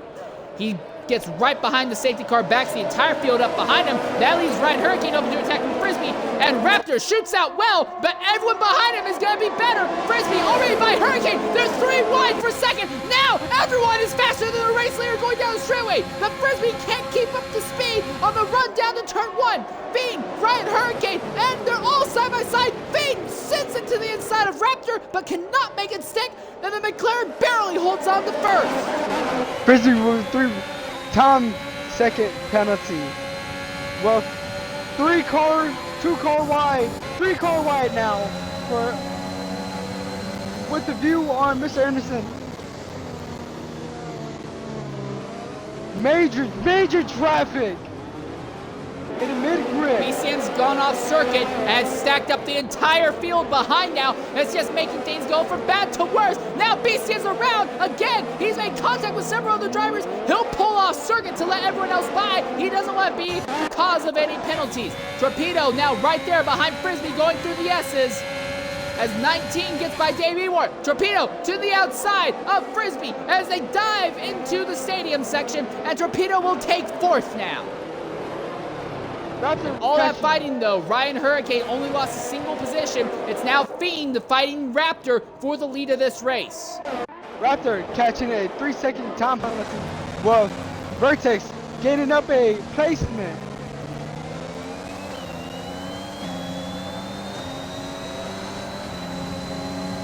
Anderson gaining up placement.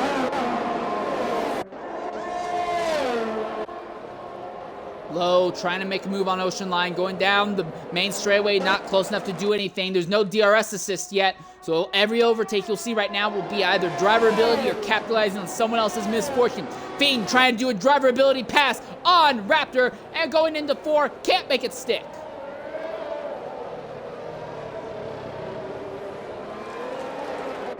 So for Raptor, these incredibly worn tires hurting him significantly at the moment.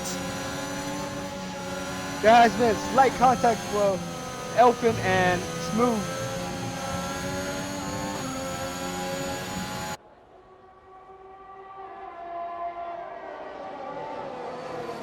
Fiend still holding behind Raptor, not willing to commit to anything.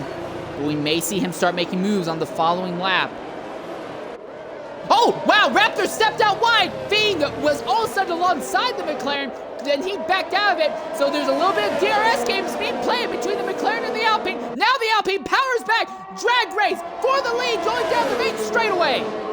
XRL Flavor, XRL Zola, getting up a placement. Raptor powers by Fiend by use of just having a stronger engine at the end of the straight. But Fiend seems to be way more comfortable on fresh, soft tires than Raptor is on his very worn soft. Fiend coming back. They're side by side for a lead once more, going down the front straightaway. And Fiend will not keep up, but Fiend lunges into the corner in turn 4, backs out again.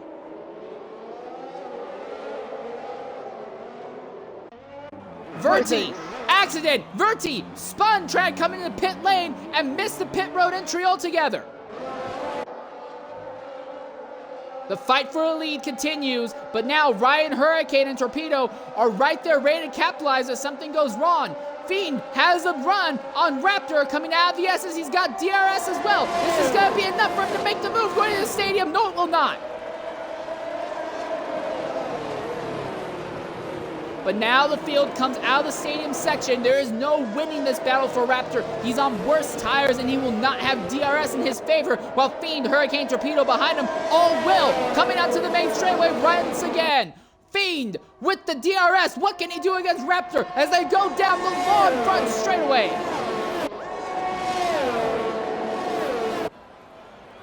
Dave with a placement loss, and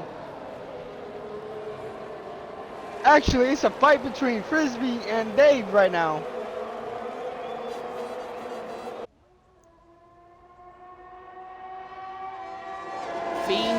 has DRS on Raptor. Does he commit to the inside dive? He does. He dives on the McLaren in turn 4, but can't make it stick, or does he? No, he does not. He was able to stick to 4, but had to give it up in 5. Raptor still holds the lead for another lap. And this is bunching up the entire front 4, all on top of each other right now.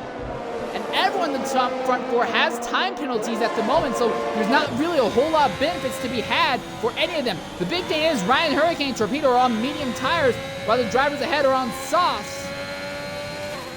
Raptor on very worn softs. So if anything, Raptor's actually gained a small benefit. He is making everyone else burn their tires up way more and compromising the runs that they're on.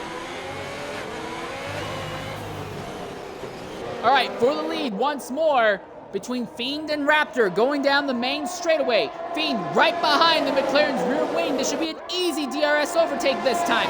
DRS opens on the Alpine. He's right behind the McLaren. When does he make the move? He makes it now. He's on the inside of the McLaren. Going down into turn 1, he'll take the lead. He's passed many laps in the making, but he's finally got it. Raptor now falls to second, and he'll now have to try and defend against Ryan Hurricane. I don't see any way that happens. Ryan Hurricane will be coming around the outside, and in a single sector, Raptor will go from first to third.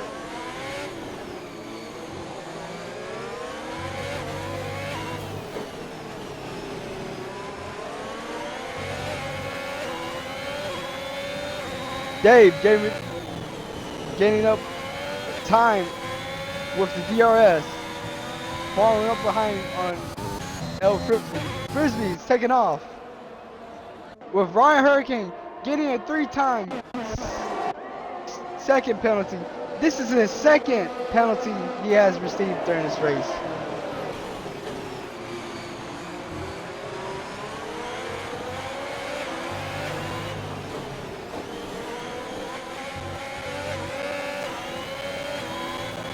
Oh, Raptor! Big twitch coming out of the final corner, and now Torpedo capitalizes and blows to the inside of Raptor and will easily make the overtake. Or maybe not, because the DRS has worked in Raptor's favor. He's coming back, but Raptor is pushing those tires to their limit, and it does not look like Raptor's going to be able to hold on to third here. There's been an incident. That's Beastie in there in Sector 2.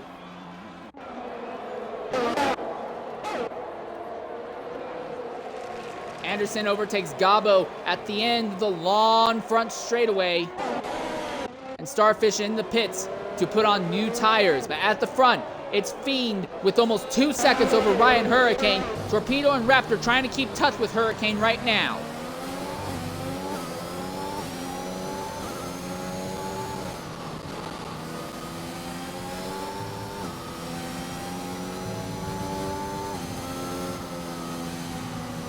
Dave Ewart, another time penalty, as does Torpedo get a time penalty, trying to follow Ryan Hurricane through the S's.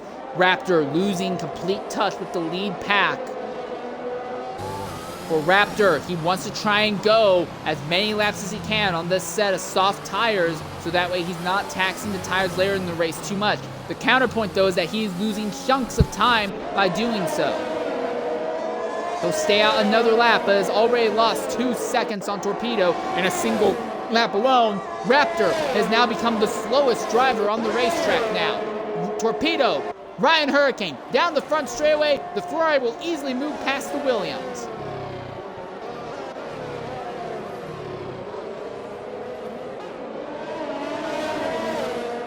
Raptor trying to commit to a 2-stop strategy, soft, medium, soft. But his commitment to that might be turning against him in a very bad way, because he is the slowest driver on track by a massive amount. He's not in a great position when it comes to time penalties as well. He's in 4th now and is already in position to possibly lose another spot to Lowe and 19 behind him. Gabo overtakes Anderson now, going out of the second DRS straight. Lowe held up behind Raptor. It's keeping 19 at bay. 19 doesn't want to be behind the 2 of them through the S's and suffered negative aerodynamic effects. Now he shoots forward, but can't make a move on the straight before the stadium section. So Raptor holds on to 4th for a little bit longer. 19 dives to the inside of Lowe, going through the stadium, but can't make it stick. Raptor finally aborting on the run this run on the tires. So now Lowe and 19 have a fight of their own going down the straightaway. 19 and Lowe both have DRS, but 19 can't do anything because Lowe, with the DRS, is able to use it as a defense in his favor. And for Raptor, putting on the medium tire compounds, this will drop him out of the points paying position. He will fall all the way down to 12th position, might even fall behind that, depending on where Dave Ewart, Mr. Worson, and Frisbee come out. Worson, Frisbee, neck and neck for a 14th and 15th position. Right now, it's Worson with the advantage. Frisbee has the DRS, though. The Haas goes to the outside and will make the overtake easy. Hello.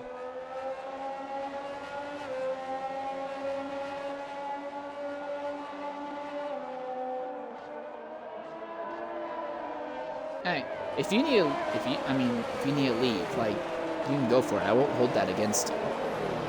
What time is it for you over there, real quickly, if you don't mind me asking?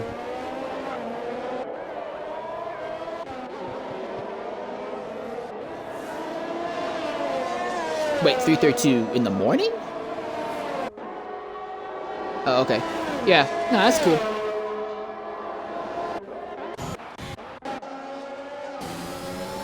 Oh yeah, I've done this all the time. Alright. Peace out. Alright, as we turn our focus back onto the racetrack now, Mr. Worson gets by Dave Ewart as Dave has a big whoa moment in the S's. Raptor now on fresh medium tires. He is on the freshest tires on the entire grid. There's clean track ahead and behind him. This will be a good chance for him to make up some ground. 19 finally completes his overtake on Lowe. Lowe's trying to fight back on the outside, but can't really do anything with them. And while they're fighting, it's going to bring Ocean Lion up into the fray. The big thing for Lowe is that he's on much more worn soft tires than 19, who is on worn mediums right now.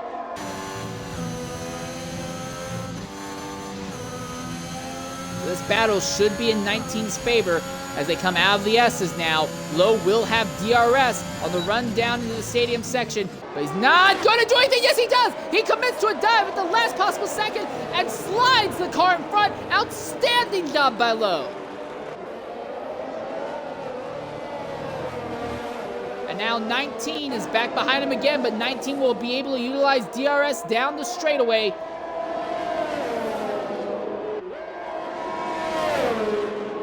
Around the outside goes 19 and will be an easy DRS overtake. The Alpine staying right in the draft of 19 just to minimize the amount of loss. Farther up the grid, despite having very worn soft tires, Fiend is still opened up more than 3.5 seconds on Torpedo, and Torpedo and Hurricane continue to fight on their own worn medium tires.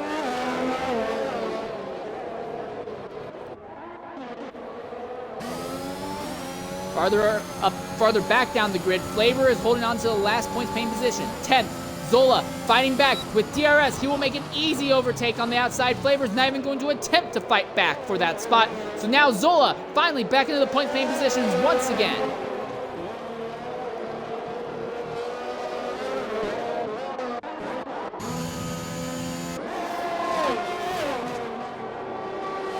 Lowe now losing ground to XRL19 in the S is significantly not close enough to make a move, but he might be able to make a DRS run going down the front straightaway. The counterpoint, though, is that he would run the risk of continuing to stress those soft tires, worse than another time penalty.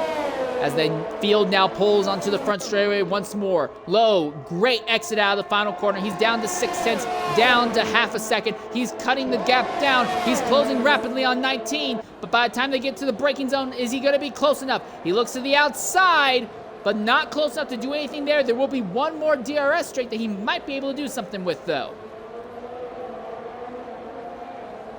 The Alpine opens up the rear wing once more. He's right behind 19. Now he looks to the outside. They'll be neck and neck on the run down to turn 4.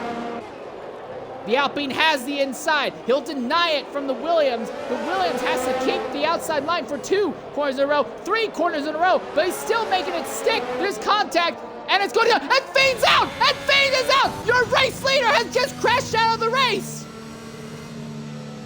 Your race leader has crashed out in the S's, and for XRL Fiend, frustration.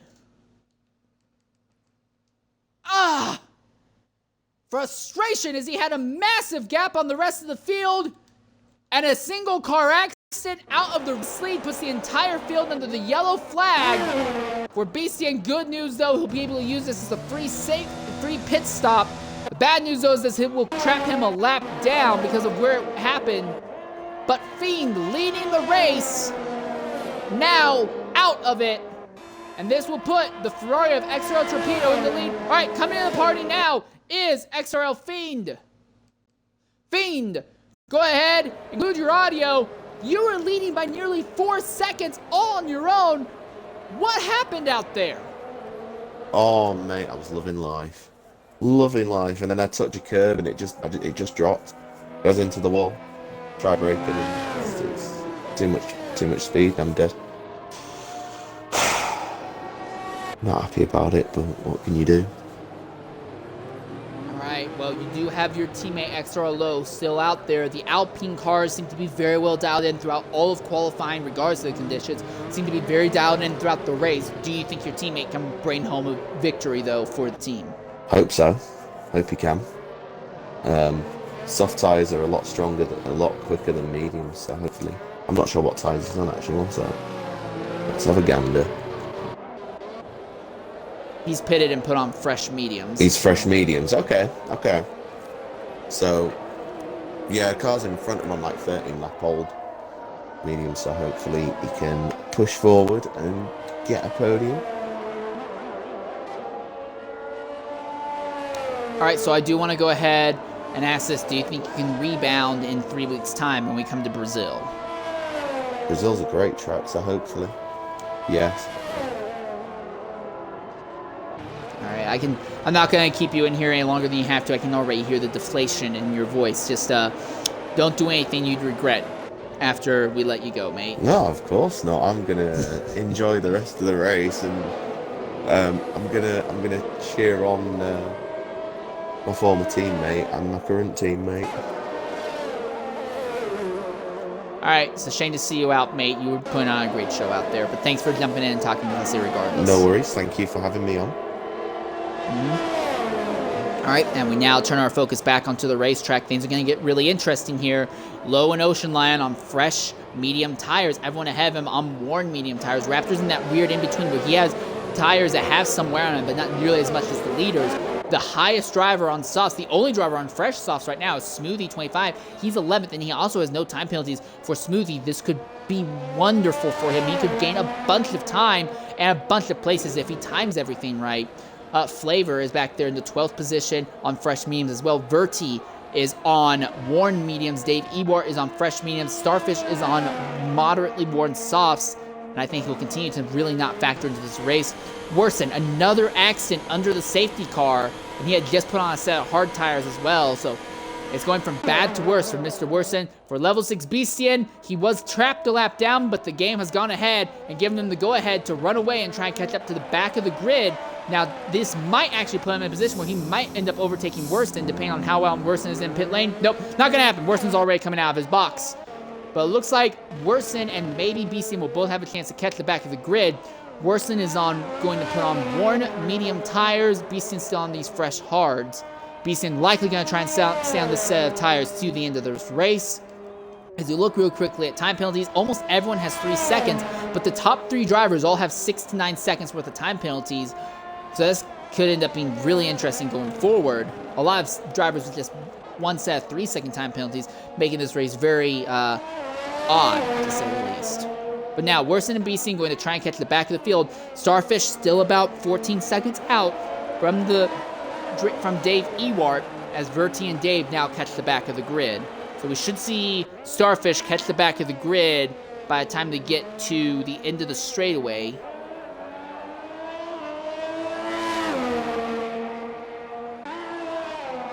And then it will just be up to Worsen and Beastian after that to actually catch the back of the field.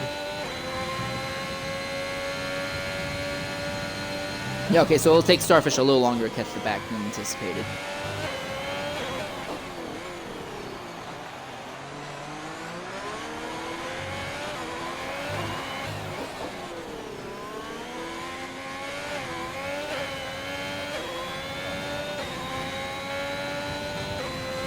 Yeah, Starfish just now catching the rear of the grid. Coming out of 4, now going into 5 and 6. The other stadium section around the circuit. Orson's still 30 seconds out from the back of the grid, so it's not likely he'll catch the rear of the field before they come to the green flag, with this paint going green, lap 28 here, as Torpedo on worn medium tires will be trying to hold off Hurricane, XR19, Gabo, and Zola on the same type of tires coming to the green flag, with Raptor, Low, and Ocean Lion on fresher rubber behind. This could end up being a very, very interesting race restart. I've not seen word the safety cars coming in yet. Are they going to keep the safety car out another lap, I wonder?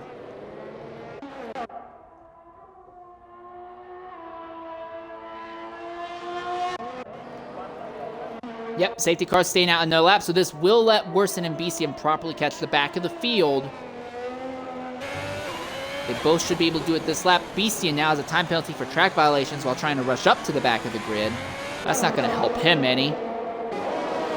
Bertie backs the rear of the grid up just a bit there. That would make things a little bit frustrating.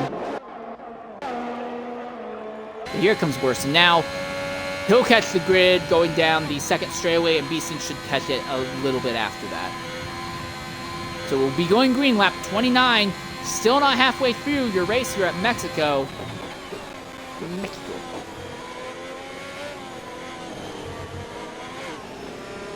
Here we are. Worson now finally catches the back of the grid once more. BC another 10 seconds out. He should be able to catch them in Sector 2, and we'll be going green lap 29. Smoothie with the freshest tires in the freshest and fastest tires in the entire grid. He's restarting 11th. This could be great for him if he manages everything right. The top 5 all on moderately worn medium tires.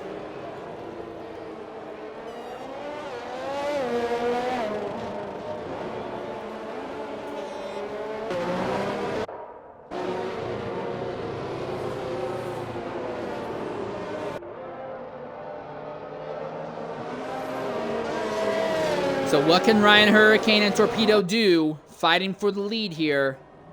As the safety car officially will be coming in this lap already. He's opened up a gap. Torpedo backing up and bunching up the field. And there's been an accident. That's the Haas of Frisbee. Frisbee has had an accident coming out of the S's under the safety car. And the damage is extreme. The entire front wing has been ripped off that car. And for the Haas team, it goes from bad to worse. The good news for Frisbee, though, he is still on track and can hope for another yellow flag to bunch the field up as they come to the green flag. Torpedo immediately shoots out of the final corner like he's running away from a Hurricane, because that's exactly what he's doing. 19, Hurricane in the Williams, fighting for second position as Gabo and Zola are behind as well, looking to do something. 19 will overtake Hurricane. Gabo goes to the outside of Hurricane. Zola goes to the inside of Gabo. Can't make it stick. Hurricane, big twitch, can't hold together with 19. Gabo has to back out. Zola goes up to 4th now. And that's all exactly what Torpedo wanted to see. Chaos going on behind. Now Zola goes to the inside against Ryan Hurricane in turn 4. There's a no contact. Zola trying to hold around the outside. Can't make it stick. But he's definitely putting on a very brave effort at it, to say the least. Flavor, accident back there. And he will drop all the way to 16th. So it's gone very poorly for the Red Bulls, but 19 has fallen nearly a full second out from Torpedo and makes almost all that back up in the S's alone. So Torpedo still struggling with downforce in the S's. The car just not maintaining grip through there, and that worked very well in 19's favor. Hurricane has totally lost touch with the leaders, though. It's Zola, Gabo, Hurricane all fighting for 3rd.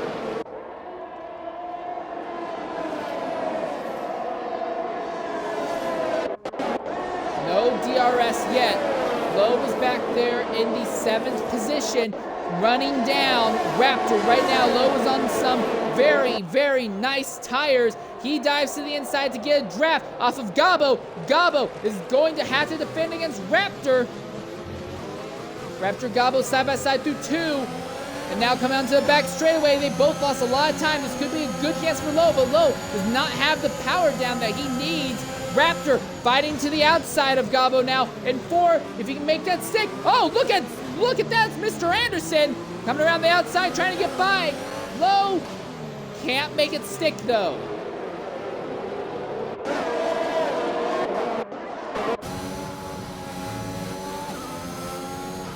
Once again, 19 closes rapidly on Torpedo in the S's.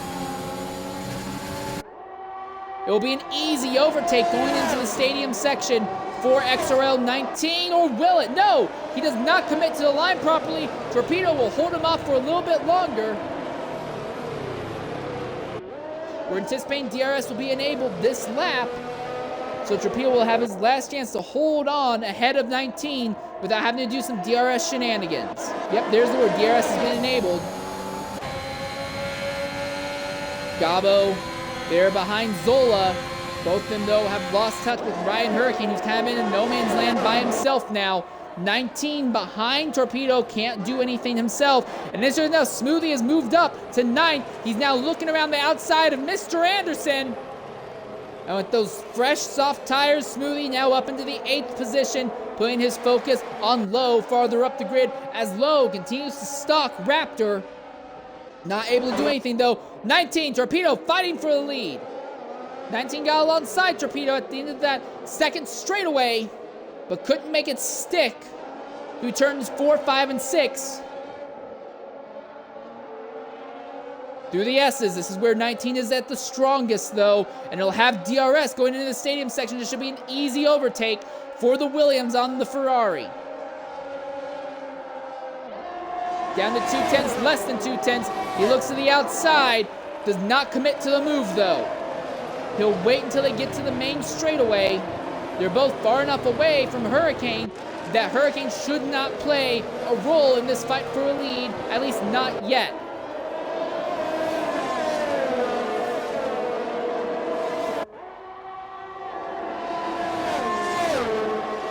19 opens up the DRS. He's closing on the Ferrari with speed, but they're already coming into the braking zone. Does 19 make a dive? No, he'll hold off, but he'll be in a position to pull alongside going into turn 4. Gabo by Zola back there in 4th position. Zola now loses position to Raptor. He makes contact with Low. He'll lose a position to him. Now he'll lose a position to Smoothie as well. It's gone from bad to worse for Zola. He had no DRS down the straight, and everyone is just freight training him through virtue of sheer DRS. So that drops Zola from 4th all the way to about 9th. Might even lose 10th to Verti. Verti is trying to fight back on the outside. It looks like this will go in Zola's favor. He's ahead as they're entering into the S's. Smoothie now up into the 7th position. Not been able to get by Low ahead, but he is by far the fastest driver on track. So great job by Smoothie. He's now closing in on Low as Low continues to be held up behind Raptor.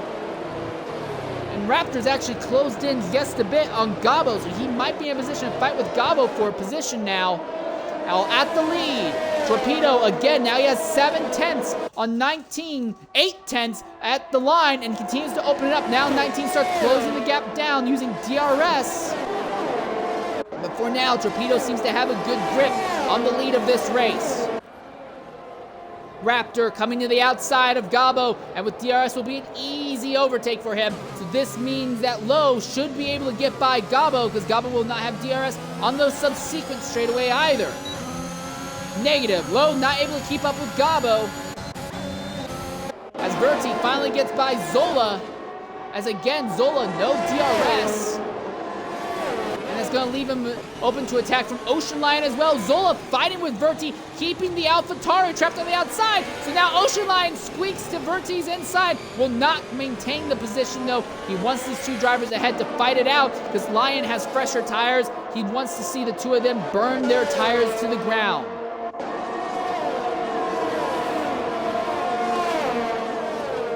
19 seems to be losing pace against Torpedo as the event goes on now. Verti has gone by Zola and now gives the position back. Zola running extremely wide there in the S's and right on board Ocean Light as he watches the fight. 19 has now fallen more than a second out from Torpedo. So Torpedo continuing his grip and strengthening his grip on the lead of this race. The fight is for the bottom of the points paying position.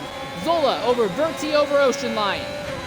And Dave Ewart is there as well. He's closing on Ocean Lion. He's got a great run on Ocean Lion. There's moves, and then farther up, Smoothie finally gained by Low, Raptor by Hurricane. For Low, this is going to be bad news for him because this will give Mr. Anderson behind a chance to close. For Ryan Hurricane, he might be able to do something he might not be able to hold off Gobbo if Gobbo makes a move. No, he's in a good enough position. He'll be able to maintain. Dave there now looks to the inside of Zola. Can't make it stick. Zola holding on to 10th. Ocean Lion is falling to 12th now. He's got good tires, but he's let Dave Ewart get the better of him because he keeps having to back out to not run over Verti and Zola ahead. Gobbo has spun out of the top 4 positions in the S's. And that will drop him all the way back to 13th position. So now Smoothie up into 5th.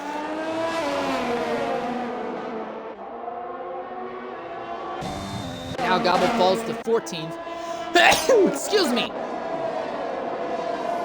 Ryan Hurricane trying to fight back against Raptor, but it looks like he's too far out to do anything. His real challenge is going to be Smoothie, because Smoothie is boring down on Ryan at speed. The difference between the soft and the medium tire compounds have been extreme, and it's only continuing to be the case because everyone that Smoothie is passing now is on very worn medium tires.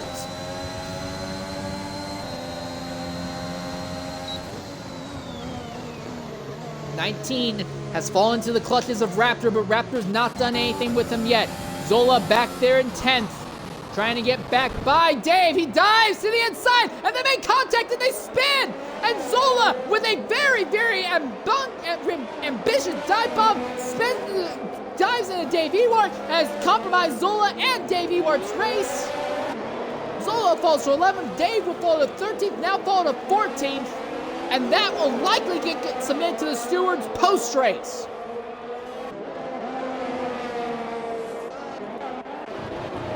Farther back though, Ryan Hurricane behind Raptor, Raptor behind 19, Smoothie behind all of them. It's going to be a 4-way shootout for the 2nd position here. Torpedo is just getting happier and happier watching these guys all fight it out. I don't think he realizes that Smoothie is in a great position on soft tires with no time penalties. Raptor goes to the outside of 19. Easy overtake for position. Now Ryan Hurricane is trying to hold off. Smoothie can't do anything with it. Smoothie to the inside. Easy overtake. Now Smoothie has a chance to maybe make a run out of XRL. 19 going down the 2nd straightaway. He's already cut down from 7th, 10th to 2/3, but it's not going to be close enough to make a dive bomb into 4. But Smoothie is now up in the 4th position. And again, Smoothie doesn't have tire penalties while everyone around him does, so he really has a great benefit right now in his favor. Raptor now in 2nd. And while Raptor has been very, very poor on the race start and restarts, he's been good under green flag runs. The longer the run, the better Raptor has been. Smoothie getting a run on 19. Does he make a move in the stadium? No, he does not.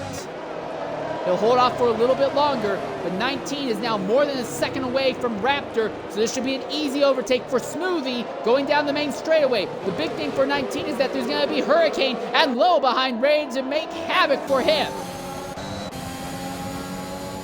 Out the back of the Williams of XRL 19, you can see Smoothie closing already, and then with the DRS, it'll be an easy overtake. There's nothing that 19 can do to fight back. He tries to pinch Smoothie to the inside, and it really doesn't do anything to help him. Now, 19 has to fight off his teammate Hurricane once more. Going through 2, 3, and 4. And now Hurricane will have DRS on 19, going down the 2nd straightaway as well. What side of the track does he try and make the move for? None. He holds off. He does not make the dive. But Smoothie has gone from 11th to 3rd in a span of about, 10 laps? 9, 10 laps. Yeah, about 9 laps, and is still the fastest driver on track. The advantage of fresh soft tires have been impeccable. Can Smoothie close in and start fighting with Raptor for the 2nd position? Lowe gets a time penalty farther back. Smoothie seems to be stalling out just for the moment at about 1.2 seconds behind Raptor. But again, with no time penalties against Smooth, this could work out well for him. This could be the move that puts him into a great position by the race in. Even if he starts earning time penalties, the fact that he was able to make all those positions cleanly while everyone else was on worse tires has now brought him into contention for this race. Raptor has now closed within a second of Torpedo, so we could see a fight for a lead starting shortly here. As I said, Torpedo not great on starts or restarts, but as the green flag runs continue, he gets stronger and more confident with the car.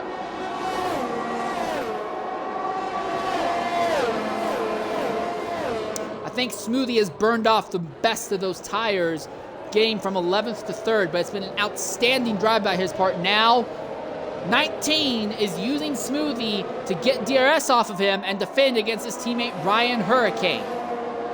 And from 3rd all the way back to 7th, it's basically a DRS train.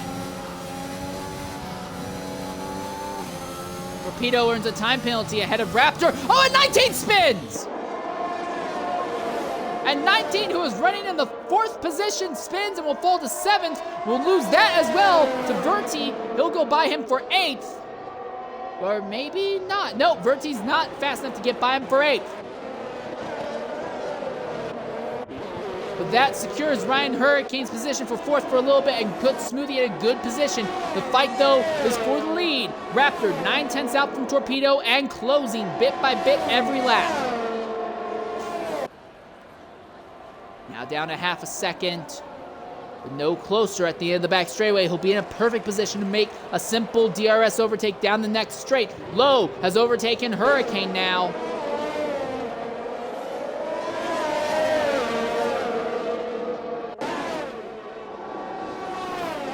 And Verti has gotten by 19. Raptor not able to do anything to Torpedo. It seems like the Ferrari is good enough coming onto the main straight and onto any of the DRS straights, well, on the front, on the 2 primary straights to make things work. Raptor, though, has been very strong in the S's. Torpedo has been extremely weak in the S's. Both of them cutting and running a little bit wide through there. Now through the stadium section. Farther back, Hurricane has caught Lowe, and Mr. Anderson is there as well. Lowe has totally lost touch with Smoothie, so it'll be a 3-way fight for a 4th position. Raptor within a 3/4 of a second, but loses a bit. Again, he's 9/10 out by the time he puts the power down coming onto the straight. Williams now trying to close in on the Alpine, wants to get back into 4th. But he may be too far out to make it work. The Alpine power plant has been very well set up for this circuit. Not to mention Lowe has better tires than Ryan right now.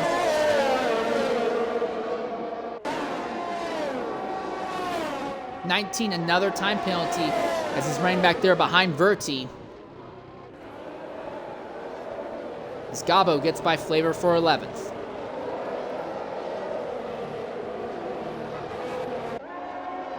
Fight for a lead continues. Torpedo seems to be solid enough now in the S's that he's actually pulled on Raptor a bit, and it's actually brought Smoothie into Raptor ranks. So now Smoothie is closing back in on Raptor, and he still seems to be faster than Torpedo as well. Not by as much as it was earlier, but the soft tires that Smoothie has on haven't completely fallen off the cliff yet.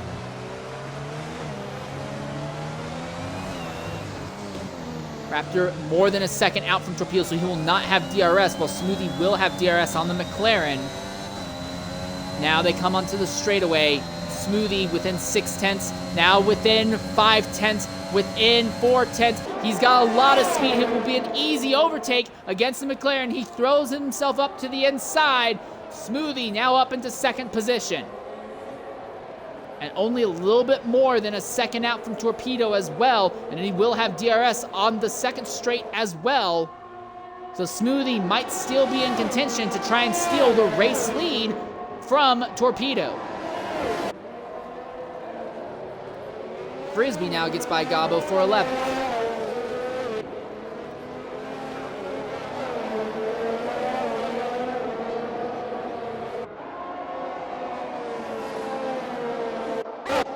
Farther back. Hurricane there behind Low. Hurricane needs to be careful and not spin out like his teammate did a few laps ago in this position.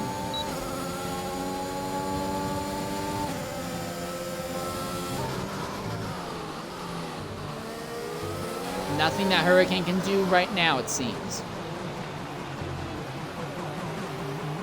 Ocean Line now has a time penalty. Farther up the grid, though, Smoothie putting the power down. And it looks like Smoothie is actually able to match Torpedo, exiting the final corner. And Dave's had an accident. And Dave's out. And it's in the middle of the S's. Bad accident for Dave Ewart there. And that will be a full course safety car. And Ryan Hurricane, Bertie 19, were able to immediately take advantage and pit. This could really change the race in their favor. Worsen pits, Ocean Lion pits, Frisbee pits, Gabo pits. Will Flavor pit? Flavor stays out. Zola will probably pit though. And this just turned the entire race on its head.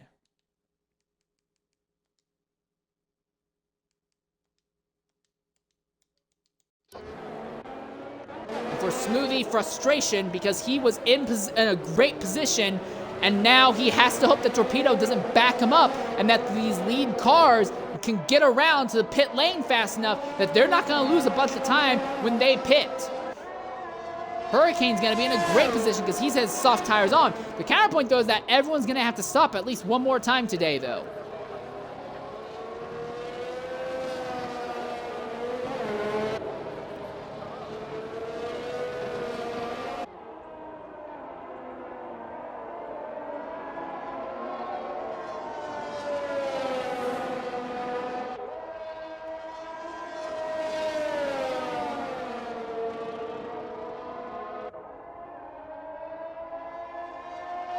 So we see Ryan Hurricane rushing to try and catch the leaders. Torpedo, now he's got a 5-second penalty for speed in the pit lane. Raptor is staying out on circuit on this set of medium tires. So again, though, Raptor is going to be the slowest car on track. This cannot go well for him. Smoothie, though, he is going to have another set of softs on. Torpedo, a fresh set of mediums again. So Torpedo seems to think that that's best.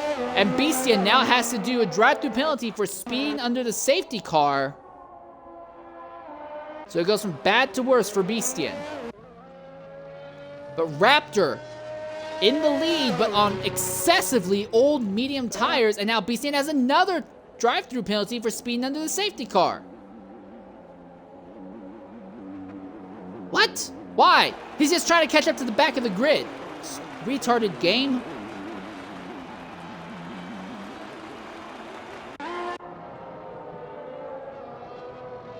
So Raptor will now inherit the lead, but he's going to be on excessively worn tires, and Raptor's been at his weakest on starts and restarts, so he'll be leading, but I don't know for how long. For Smoothie, though, things are going to go really well for him. He still doesn't have any time penalties. Torpedo has now 5 seconds of time penalties for speeding entering the pits. And on top of all of that, Smoothie has soft tires. Torpedo doesn't. I think Smoothie could easily take the lead and walk off with it here. Lowe put on another set of mediums as well. Anderson and Hurricane are on fresh softs. What was Raptor's idea? I don't... At this point, I think it would be better for him to make this stop and then stop again later, but Raptor, for whatever reason, wants to stick with the mediums. He thinks that he'll save more time and more positions by stretching the mediums out to their fullest length than pitting. But I don't see that working out. He's going to lose a bunch of time, and he still has time penalties. He has 6 seconds of time penalty. Well, almost everyone else has 6 seconds of time penalties, though, except for Smoothie, so maybe it's not as bad as I think.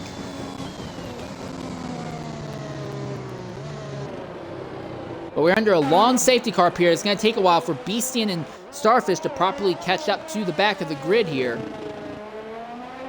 And for Beastian, frustration, because when he pits, when we go green, he'll have to serve at least one, maybe even 2, but he'll have to serve at least one drive-through penalty here. Ocean Lion, Frisbee, and Gobble all just about to catch the back of the grid, and Beastian should be able to catch the back of the grid by the time this lap is over. Starfish, though, so far I don't see any way that he'll catch it by the end of this lap. But B-Scene's only about 17 seconds out. He'll close in relatively quickly. So as it stands right now, Mr. Anderson and Torpedo will both be looking to try and seize the point lead from Jabez Jan exiting today's race, because Jan not showing up to today's event. So Anderson and Torpedo try and make themselves championship contenders, but Raptor is having a great day. Low is finally bouncing back and having a good day again. This entire day, I think, is going to really close up the championship fight.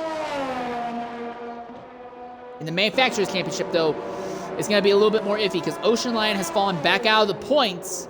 There's still one Ferrari up there and one Aston Martin in the top 10, so that could still go either way. Verti has had an accident. Under the safety car, Verti has had an accident and the entire front wing has been ripped off the machine. So while one AlphaTauri has been flying upwards through the field, the other, massive crash damage. This will relegate him to the back of the grid. It's gone from bad to worse for Verti. And that's the second time we've seen him have an accident in the S's under the safety car at that. So Starfish will be able to pick up 15th position now.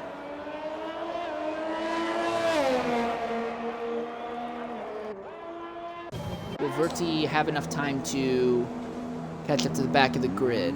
Well, he's putting on fresh sauce, so this will help him in a small way at least. He'll be on very fresh tires compared to everyone ahead of him. In fact, he'll be on technically the freshest tires on the entire pack.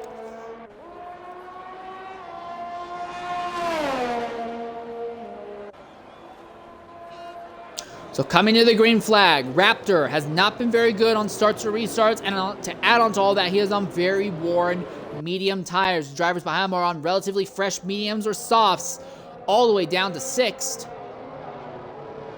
So Raptor is going to have to hope against hope that nothing goes wrong. He needs to minimize mistakes, minimize the loss of time, as he's trying to stretch this set of tires out as far as he can to the end of the event. I don't see this working out for Raptor, though. Verti closing into the back of the grid now, so we should be going green this lap, coming on to lap 46. So with about 25 laps to go. And there we are, Verti catches the back of the grid. It's official, safety car coming in this lap. How will Raptor back up the field coming to the green flag? He's staying right there behind the safety car. What does Torpedo do to fight back? Coming to the green flag. Pace car is in. Raptor bunches up the field. Smoothly gets a great run on the Ferrari. Easy overtake. Smoothly not only that, he's getting a great run on the McLaren. It might be 3 wide coming into turn 1.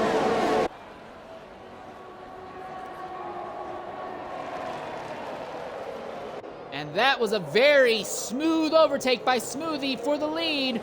Raptor weaving between 2 and 3. That keeps Torpedo and Anderson bunched up. Anderson now trying to make a move on Torpedo. Anderson has the fresh sauce. Torpedo fresh medium. Here comes Anderson to the inside of Torpedo. He's got to go to the inside of the McLaren as well. There's contact. And despite the contact, he's kept it together, and it's gone all sideways for Torpedo. He had to back way out to not damage his car. Anderson, now Torpedo falls behind Low. And that's good news for Raptor, because that opens up a bit of a gap between himself and Anderson, but for Smoothie, already almost 2 seconds away from Raptor right now.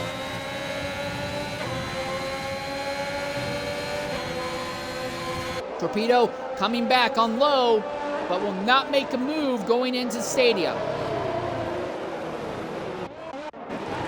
Farther back, Worsen, Frisbee fighting neck and neck for positions in Stadium. Gabo is there behind, ready to capitalize, but can't. There's just not enough space at this part of the track. As they go green, Frisbee and Worsen shoot out of the final corner like a cannon.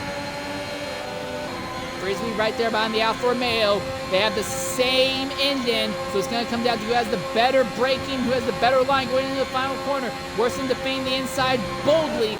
Frisbee drifts outside. He'll go to the outside on the soft tires. There's a little bit of contact between the two of them. And for the points positions, Frisbee will get by as Anderson. Torpedo fought for a moment. Now Anderson fighting with Raptor. Can't get by him, but Raptor is not able to nail turn 4. The tires have completely died for Raptor. And for Smoothie, this is great because now he is in a race all on his own. Raptor is keeping the entire field bunched up. Everyone from 2nd back to 14th has time penalties, and Raptor is keeping them more and more bunched up. Raptor is just making this race play perfectly into Smoothie's hands. Raptor, time penalty. Anderson finally making a dive, side by side going into stadium. No contact. And Anderson's finally by, but he's already over 3.5 seconds out from Smoothie. Now Torpedo has to try and come back against Raptor. DRS has been enabled. This will be a point where we'll see Raptor start rapidly falling through the field. So Raptor may have just handed the entire race win over to Smoothie here. As farther back, there's a little bit of a side-by-side battle. Verti against Frisbee for points. The Haas on the outside. He'll hold the position coming out of 2 and out of 3, so Frisbee still has it over Verti. As Gabo is in pit lane repairing damage to that car, and that relegates him back into 15th. Ryan Hurricane right there behind Lowe, and his teammate 19 has found him as well. So from Lowe back to Verti, from 5th to 10th, it's a DRS train that will be forming shortly. Lowe not going to be very happy once he gets onto the main straightaway, but Ryan might try and make the move before then. Yes, he is. Here we go, going into the stadium section. Last man dive by Ryan. Contact between the two of them, and Ryan sideways in front of the entire field, and he arrests the spin before it gets too bad. But he is going to go from points paying positions all the way down to 14th. For 19, that means it's now his chance to make a move on Lowe. He has DRS on the Alpine going down the straightaway as Torpedo will overtake Raptor farther up the grid. 19, where does he go? He goes to the inside. The softs beat mediums every time in a scenario like this. Zola overtakes Frisbee farther back as well. Frisbee's trying to fight back on the inside of 2. Contact, and Zola's around again. And that's the 3rd time that Zola has gotten himself back into the points paying position and immediately lost it. And for Ryan, this will mean that he will be able to get this position back almost immediately at least. 19 has gotten by Lowe. And now he'll set his focus on Raptor farther up. And as bad of a strategy as Raptors is turning out to be, it still looks like it might be better than Zola, who has just had great strategy, but has no ability whatsoever in keeping that car in the points paying positions.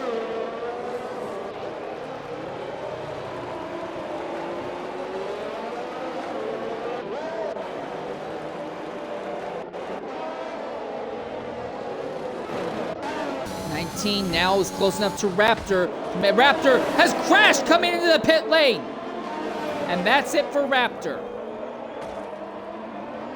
An accident trying to come into pit road. And this will relegate Raptor out of the points. Maybe even running the risk of going a lap down. The good news though, he will finally have fresh tires to put on that car. He'll be the fastest person on track for a while, but it won't matter. For all intents and purposes, both McLarens have now been relegated out of the points-paying positions. Torpedo in 3rd, Anderson 2nd. As these two fighting to try and retake the points lead, exiting today's race. Anderson also trying to close in on Smoothie, but Smoothie, with no time penalties and a 2-second lead in his favor, is looking very good for him right now. 19, they're ready to make a move on Torpedo. Oh, Torpedo really wide coming out of the S's. 19's gonna make a move on Torpedo going to the stadium. Around the outside, can't make it stick. Farther back, Verti is still there behind Frisbee as well. One Flavors just gotten by Ryan Hurricane as Hurricane had an issue there in the S's.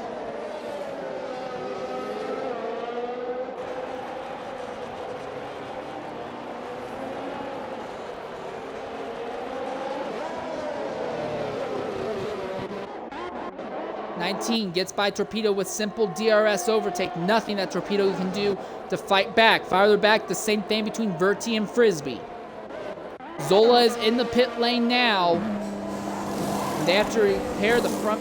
No, they're not repairing the front wing at all. I'm sorry. They're just putting on new tires. And he'll come back out in 14th, just a little bit ahead of his teammate Raptor. So both McLarens now trying to run their way up through the grid. Actually, it looks like Zola's going to be behind his teammate Raptor. But both McLarens out of the points paying positions. They'll be the fastest drivers on track for a while, but it's gone from bad to worse for them. This Torpedo now gets a time penalty, as does Frisbee. So for Mr. Anderson, running second right now, you can see the leader up there, but he's still about 2 seconds out from Smoothie, not in a position to fight with him for the race lead at the moment. And the battle from 3rd to 6th, all closing in on each other. Actually, I take it back. Torpedo has lost touch with 19, so now Verti will have a chance to make a run on Torpedo. And Verti, despite crashing under the safety car, coming to the green, he has actually gotten himself up in the 5th position with a fresh front wing and fresh tires. So now Verti is doing what his teammate Smoothie did before. And Torpedo around into the dirt. He saves it, but will lose a chunk of time. Now Frisbee will have a chance to make a move back on him. Neither of these two. No, I'm wrong. Frisbee has DRS on Torpedo. So now Torpedo falls out of the top 5. And everything's falling off the rails for Torpedo now. And Verti now up into the 4th position. He's doing now what Smoothie did on the last long green flag run. Using fresh, soft tires, he's charging up the grid. This could be a great day for the AlphaTauri team. Zola overtakes Raptor back there in 14th now.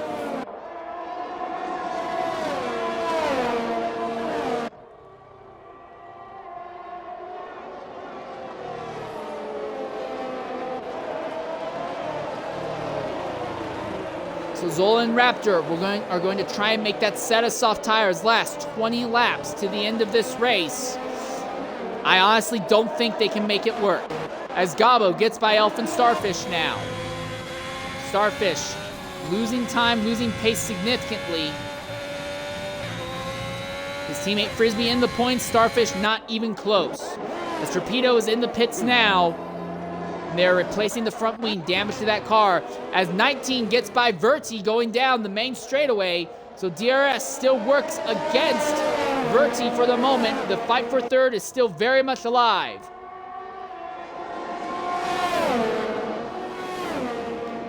Verti coming around the outside, can't make it stick though. Zola has just set the fastest lap of the day, 1:18.055.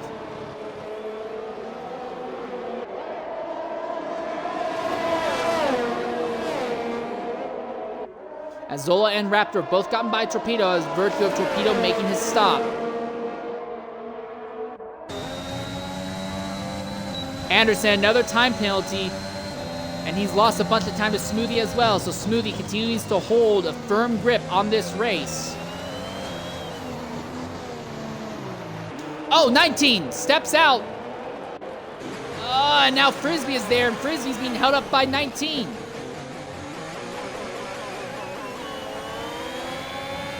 And this basically takes these three totally out of the battle for the race lead unless we have a yellow flag to bunch the field up. Frisbee can't keep pace with these two. Verti trying to go against 19 now. And with DRS, easy overtake going down the main straight.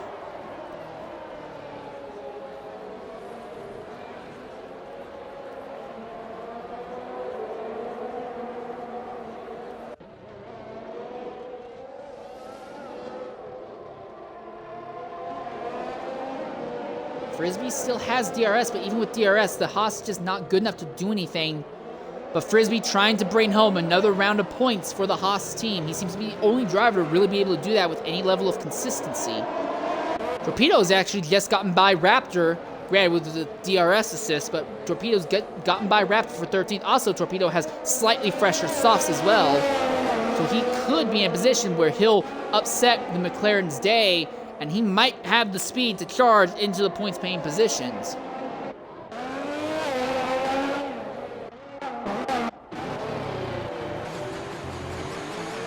Zola time penalty now as he's trying to hold off Torpedo. This battle for third continues though.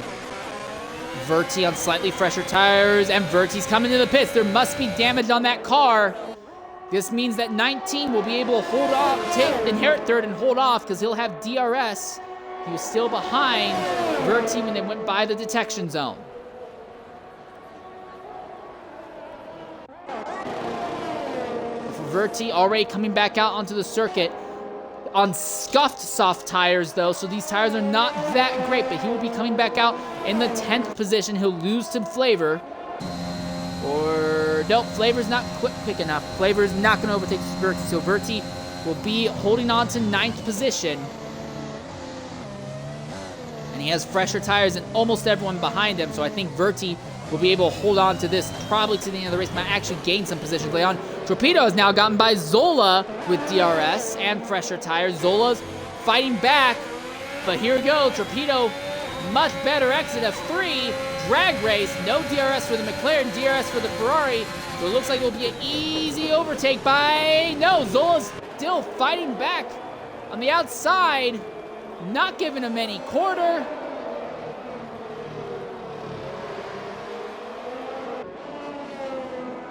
They're still side by side, and it looks like Torpedo will let Zola have it for the moment. And Zola's now holding Torpedo up behind Raptor. These three are fighting so much that they're not going to be able to really capitalize on the gains when the drivers farther up eventually make their stops. Torpedo has a run on Zola. Does he make a dive into the... No, he does not. Hurricane now pitting out of 6th position. I'm sorry, that's worse than pitting out of 6th position. And Torpedo going around the outside of Zola, and he will take it. But now the McLarens are going to be able to play some DRS shenanigans, and they'll go back by the McLaren going down the main straight. Or maybe not. Zola lost a bunch of time. Torpedo has been very strong, putting power down. The McLarens are supposed to be very strong. Torpedo defending the inside. Zola goes to the outside. Easy DRS overtake. Raptor trying to follow, can't. And they're both going to play into Mr. Worson's strategy very shortly. So this fight between the three of them is going to be null and void. I don't think any of them will be earning points just simply because of the way this race is turning out.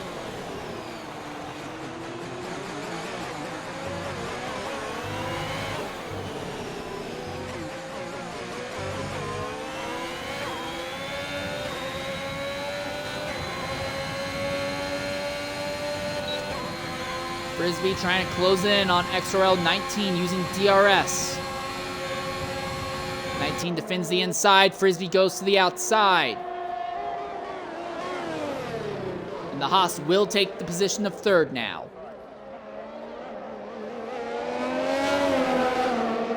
Williams faster in the corners, gets right beneath the Haas's rear wing, but now going down the straight with DRS assist, the Haas will open up a bit of a gap on the Williams.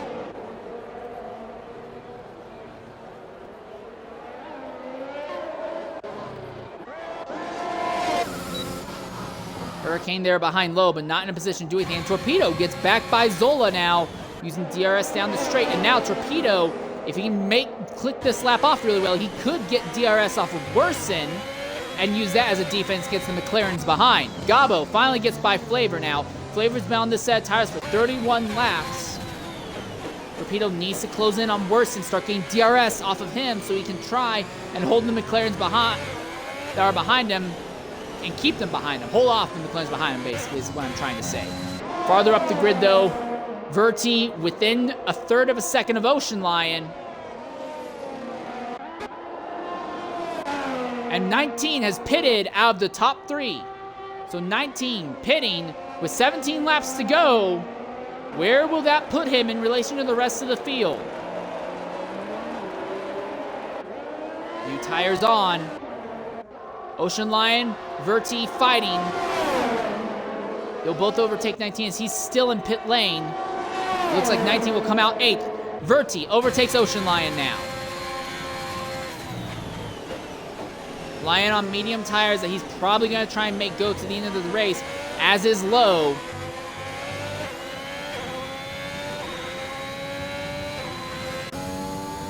Now with fresh softs, and he's 8th. He could gain a bunch of positions here if he plays his cards right. Flavor pitting back there in the 14th spot. There's a Haas in trouble. Frisbee crashing out of the 3rd position, and he's out of the race. And that's a full course safety car, and the race has just been turned on its head one more time as your top 2 pit. And we're likely going to see a bunch of other drivers pitting as well.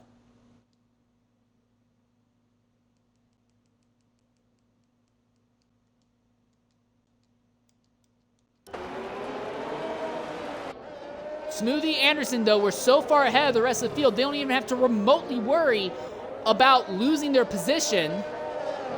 Ryan Hurricane obviously pitting in 3rd. All right, coming into the party now is El Frisbee. Frisbee, you came back from that accident in Q1, and you were fighting in the podium position. What happened that took you out there? That was just, I spun there on my own, and then I went into AI to record something, and then the AI just did that weird shit and went into the wall. That's how we looked.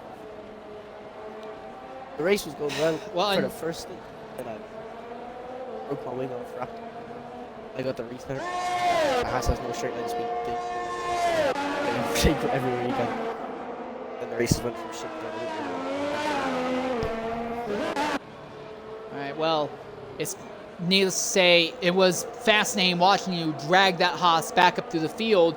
On strategy, do you think you could have fought for the race win, or do you think the top 2 were gone? I was going to go to the end there, actually, on those tires. So I don't know if the other 2 lads were going to pit, Smooth and Anderson, but I could have went to the end on those tires easily. I could have fought for it, I think, if I didn't get that wing damage on Raptor at the start, because I definitely had more pace than Raptor and Ryan. I can't remember who the other lad was, but... Alright, well, it'll be a 3-week break, so go ahead. I encourage you to get rested up and hope, and the Haas machine, as rough as it is, will continue to be there to show off your impressive skills, to say the least. Brazil's next. Might win that. That's a lot of confidence. Okay, I look forward to that. All right. Well, that's the word from Frisbee. Only 4 DNFs thus far today, so a relatively clean race, all things considered. Interesting scenarios now. Smoothie, your race leader, on slightly worn softs. Mr. Anderson, 2nd on fresh softs. Verti, 3rd on worn softs. 19 on relatively fresh softs. Hurricane on fresh softs. Raptor is going to be on the oldest tires on the grid, 9-lap-old softs. So again, he's going to be losing time coming in the last few laps because those tires are going to fall off before everyone else around him. Ocean Lion is in 7th with fresh softs. Low is on fresh softs. Gabo is on fresh tires, but it's fresh medium, so it's not going to be good for him. Torpedo is now back in points paying position. He's 10th with fresh softs. Zola, worn softs again. So for the McLaren camp, whenever they get positions, Raptor keeps throwing it away with bad strategy. Zola keeps throwing it away by just being involved in incidents. Some his fault, some from other people. Just not working great for him. Flavor is now back in contention possibly. He's 12th on fresh softs. Worsen is now 13th on fresh softs. Beastien will finally catch up to the back of the grid, and he's on fresh softs as well. Starfish back there in 15th, but he is committing to these mediums, so I don't think it's going to work out very well for him. But still, we're going to be going green with what looks like will be 10 laps to go. Time penalties are going to be everything, because you look at time penalties, Anderson to... Oh, Raptor now has a 5-second penalty for a collision with Ocean Lion. Why did Ocean... All right, well, so that just goes from bad to worse for Raptor now. He'll probably try and get that removed post-race, I imagine, but still, now he has 14 seconds time penalties. And when you look at time penalties, 12 seconds for Anderson, 9 seconds for Verti, 18 seconds for Extra 19, 12 seconds for Hurricane, 14 for Raptor, 12 for Ocean Lion, 6 for Low, 9 for Gabo, 15 for Torpedo, 12 for Zola. Flavor only has 3, Worsen only has 12, Beastien only has 9. All Smoothie has to do is just not crash, run in the top 3, not get any time penalties. It's going to be an easy win for Smoothie today.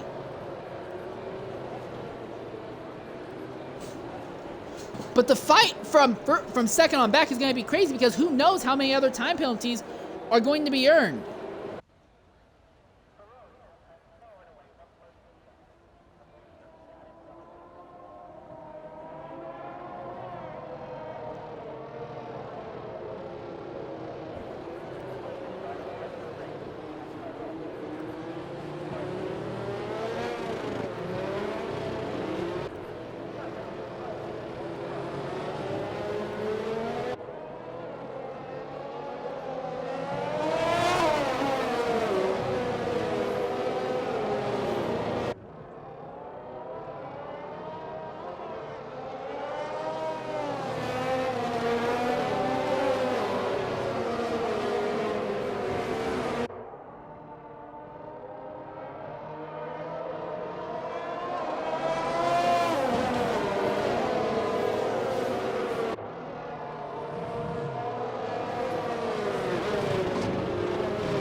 All right, coming to the green flag. Smoothie has this race on lock. He just needs to nail this restart, not get caught in anyone else's shenanigans, and he can cruise out. The battle is going to be from second on back. Almost everyone will be at the fastest they've been all day today. The fuel load's light. The tires for most of them are fresh and soft as they come to the green flag. And immediately, 19 goes around the inside of Verti for third position. For the lead, Anderson trying to see if he can sneak by Smoothie. He looks to the inside. He's got the inside. Neck and neck. They're side by side as well for second and third. No contact yet. Excuse me. But Verti will lose the position on 19 for good. Anderson has another run on Smoothie. He looks. He'll have the inside for turn 4. And we'll take it. Now 19 is in play. And 19 going around the outside of Smoothie. Smoothie just trying to get clear. Who's going to back out in the S's? Neither of them are backing out in the S's. That's going to have to be 19. That brings Verti back into play.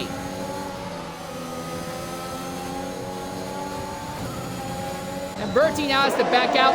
That gives Raptor a chance to capitalize, if not for the fact that he has to hold off Ryan Hurricane for the 5th position. The Ferraris are up at 8th and 9th right now. Anderson leads. Smoothie 2nd.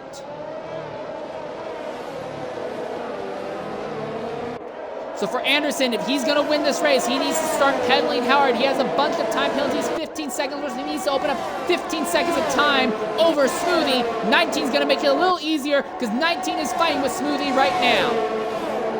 No DRS. So if 19 is going to make this move, he's just going to have to outbrake him on the inside line. That's exactly what he's going to do going into 1. On turn 2, Smoothie will have the advantage. Turn 3 goes back to 19, and 19's around right in front of Verti, and a massive head-on instant. And there's a bunch of cars involved. Zola's involved. A field. Flavor's involved as well. And Starfish, just to add insult to injury, runs right into it. Zola with significant damage. Ryan Hurricane with damage. Gabo, I think Gabo's gotten by, but he has damage as well.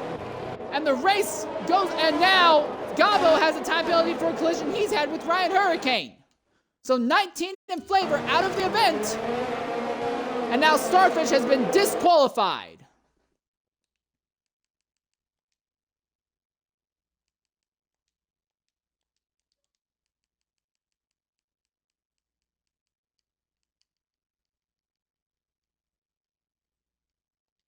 Trying to get the people who just crashed into the party.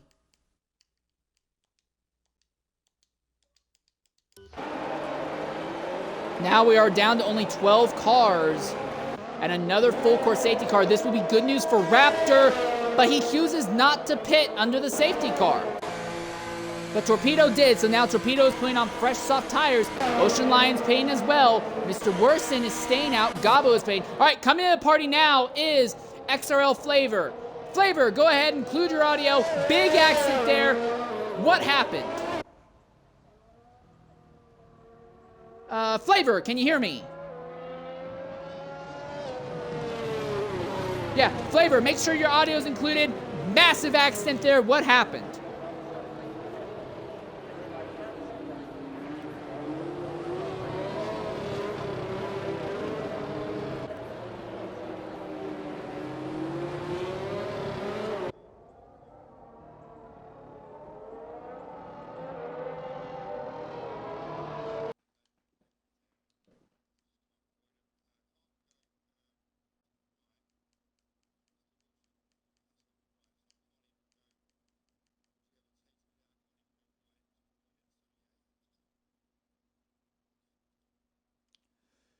All right, it was a rough day, but you were doing very good on time penalties. It looked like you might have been able to score points again just on penalty countback.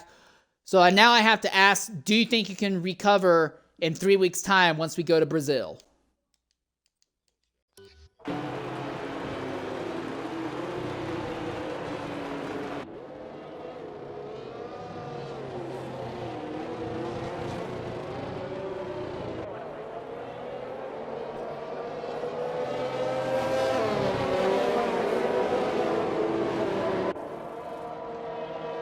All right, thanks for jumping in and talking with us, Flavor. It's a shame to see you out so early. Yep. All right, well, we turn our focus back onto the track. Ryan Hurricane now pitting. So I wonder if they have another set of fresh softs that they can put on that car. As it stands right now, the only two drivers on fresh soft tires, Gabo and Level 6 Beastian. For Ryan Hurricane, they're putting on another set of tires that have less wear, but they still have 5 laps of wear on them. This race is still very, very all over the place. Could go any way. One thing that is for certain, though, both Ferraris still in the points, and the Aston Martin that's left in the race is fighting for the race win. The problem is, Anderson now needs to either get 15 seconds ahead of Smoothie, so he needs Smoothie to crash, or Smoothie to lose so many positions he gets bungled up. Otherwise, I think this race is still Smoothie's, because as you look at the time penalties, no time penalties are Smoothie. Everyone else on track has at least 9 seconds.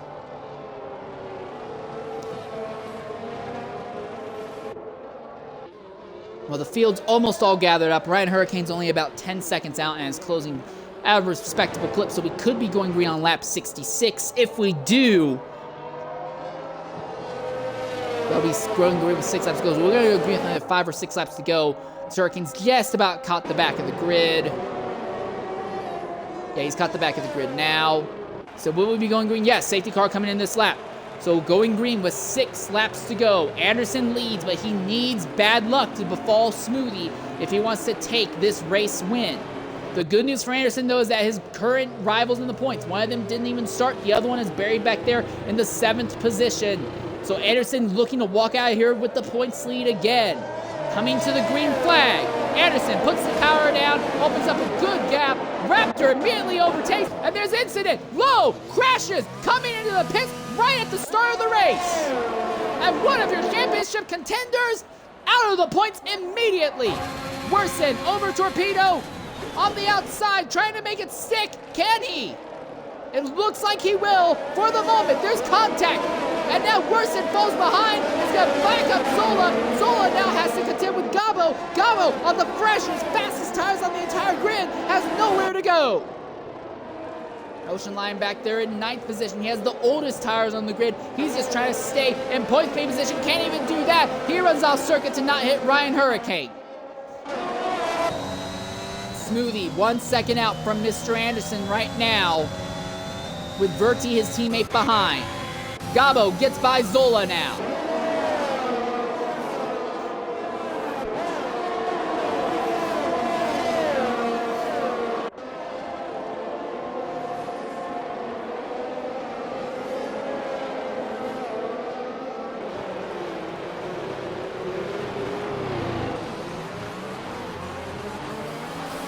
Worsen holding up Gabo, and that in turn is holding up Zola. Gabo on the fastest, freshest tires on the entire grid, trying to go bonsai here in the late going. Hurricane's fighting back on Zola. He wants to steal 8th from him. The thing is, 3rd and 4th, they are on some of the oldest tires on the entire grid. 14 laps for Verti, 16 laps for Raptor. And Torpedo behind only has 8 laps on his tires. This could go in Torpedo's favor. He might be able to gain a few more positions. Verti has just gotten by his teammate Smoothie there for 2nd. So although Smoothie has no time penalties, he's now starting to hemorrhage time and hemorrhage positions on the racetrack. So for Anderson, the race may not be over yet for him.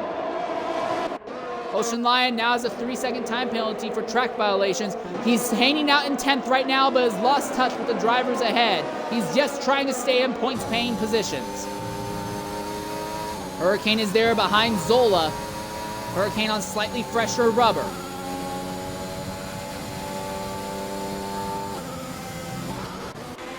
I think Smoothie let Verti by intentionally. Smoothie has no time penalties. Verti does, but Verti has less time penalties than Anderson. I think the idea is to let Verti go and try and run Anderson down so Verti can be ahead of Anderson by race in, and they might be able to squeeze a AlphaTauri 1-2 finish. I don't know if the strategy will work, but that might be what's trying to go on here. Torpedo has gotten by Worsen already. He's putting the pressure on Raptor now. But Raptor has also caught the AlphaTauris.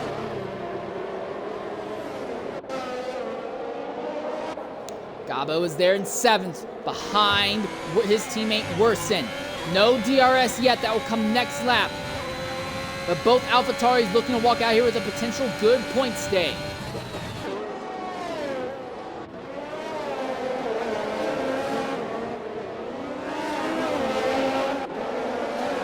Torpedo right there behind Raptor. Raptor on very worn softs, Torpedo on moderately worn softs. Vician, despite having fresh softs, isn't really doing anything with them. He's fallen 7.6 seconds off from Ocean Lion. Raptor has DRS on Smoothie. Smoothie has DRS on Verti, so he's able to use that as a defense. Torpedo is really going to cause havoc here. And Verti needs to start opening the gaps or something. He's got Smoothie behind. Smoothie's still likely to walk out here with this race win, assuming he doesn't start earning time penalties. Torpedo right there behind Raptor. These two are championship contenders. The entire group from 2nd to 4th all closing on each other rapidly. Raptor is there looking on Smoothie. They're gonna block. The AlphaTauris block the entire track on Raptor. Raptor has to back out. Torpedo saw that coming. He's not gonna deal with it. There's fighting now between the AlphaTauri pair to keep the McLaren and the Ferrari behind. But all this fighting is letting Anderson get away. Now Verti will let Smoothie go back by, so Smoothie doesn't have to worry about losing the race potentially. Raptor hits Verti in the rear. Torpedo is being held up, and this has brought Gabo into the play as Gabo has overtaken Mr. Worsen. And Gabo has the freshest tires on the entire grid.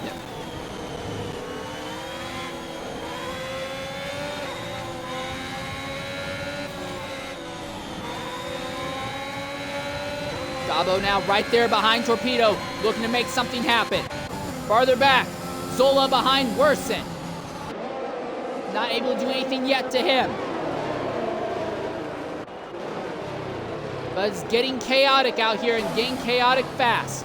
Raptor still trying to hold off Torpedo, and now they both have to hold off Gabo, who is in for what might be a career-defining run if he can get back into the podium positions. Torpedo has a great run coming out of the final corner. He's got DRS, as does Raptor. They're both barreling down on the AlphaTauris ahead. Smoothie lets Verti by again. Zola by Worsen. But he runs off circuit. Can't hold the spot. Now Hurricane's ready to capitalize. He's by Worsen. Nearly side by side. Zola takes 7th. 2 laps to go. As we look at the time gaps, Verti needs to close by about... actually, Verti needs to stay within 1.5 seconds, or about 6 seconds overall. He cannot afford to lose more than 1.5 seconds. Verti needs to stay within 6 seconds to overtake Anderson for what will be 2nd position. An AlphaTauri 1-2 might be in the cards. How well can Smoothie defend against Raptor and Torpedo? Gabo's still back there playing havoc.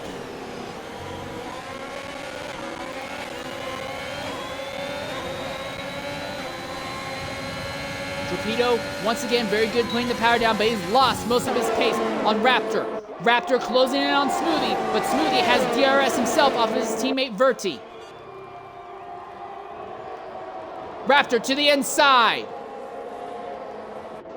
Can't make it stick, but he'll make it stick on the next straightaway. Thing is, Torpedo is there, ready to capitalize. Raptor still fast enough, but not fast enough to pull alongside Smoothie here, coming out of Sector 1.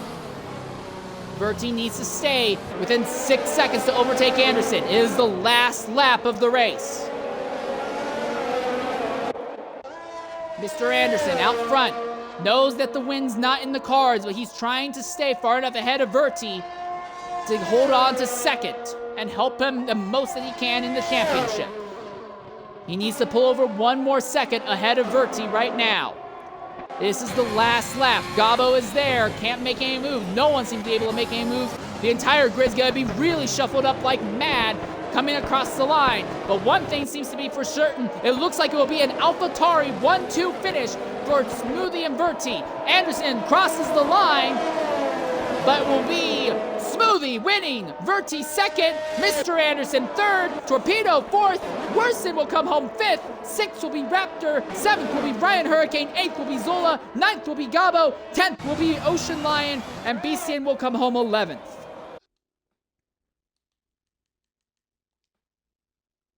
Outstanding job by your race winner and the race-winning team. Probably one of the best runs we may ever see.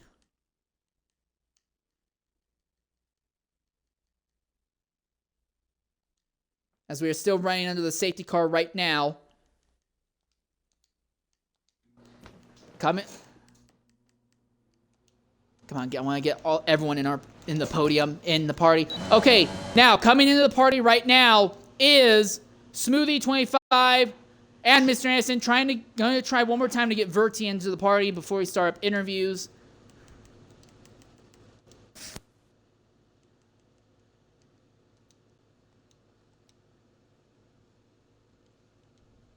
Well, Verti's in Do Not Disturb mode, so it might not work. All right. Well, either way, real quickly before we talk to our race winners, I do want to talk to Mr. Anderson.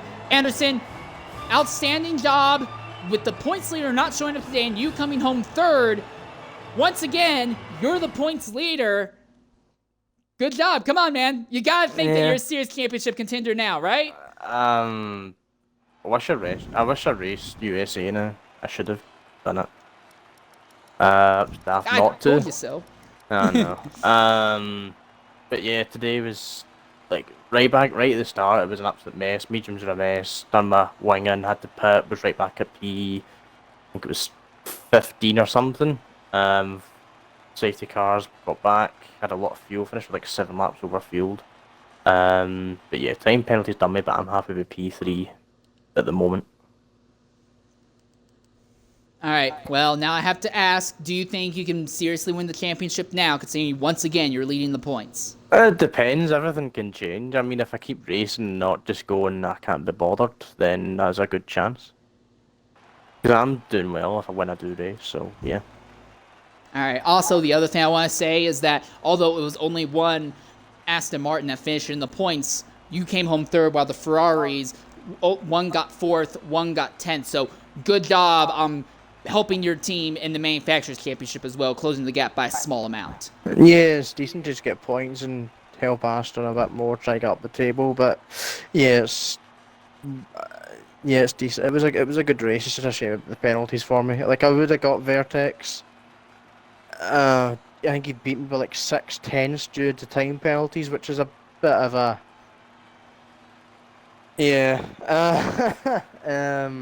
but yeah, the two AlphaTauris had a great race. But yeah, good race overall.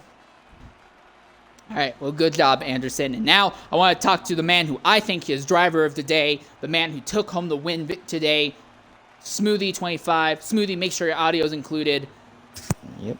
Yes, wow, there's so much I could say about this event from what I saw, but I want to hear from your perspective what the day was like. It wasn't too bad. The car wasn't perfect through Sector 2. And then that first lap incident, that was rough. But safety cars brought me back in, and then I just happened to be on softs when everyone else was on medium, so I was able to cut through the field. And it was just about keeping it clean. Well, you can say that again. I watched you. You restarted 11th, and in the span of about 7 laps, you were up into the 3rd position. One of the leaders crashed out a little bit later on. And yes, you were so much better than everyone else from about the midfield point of the event on.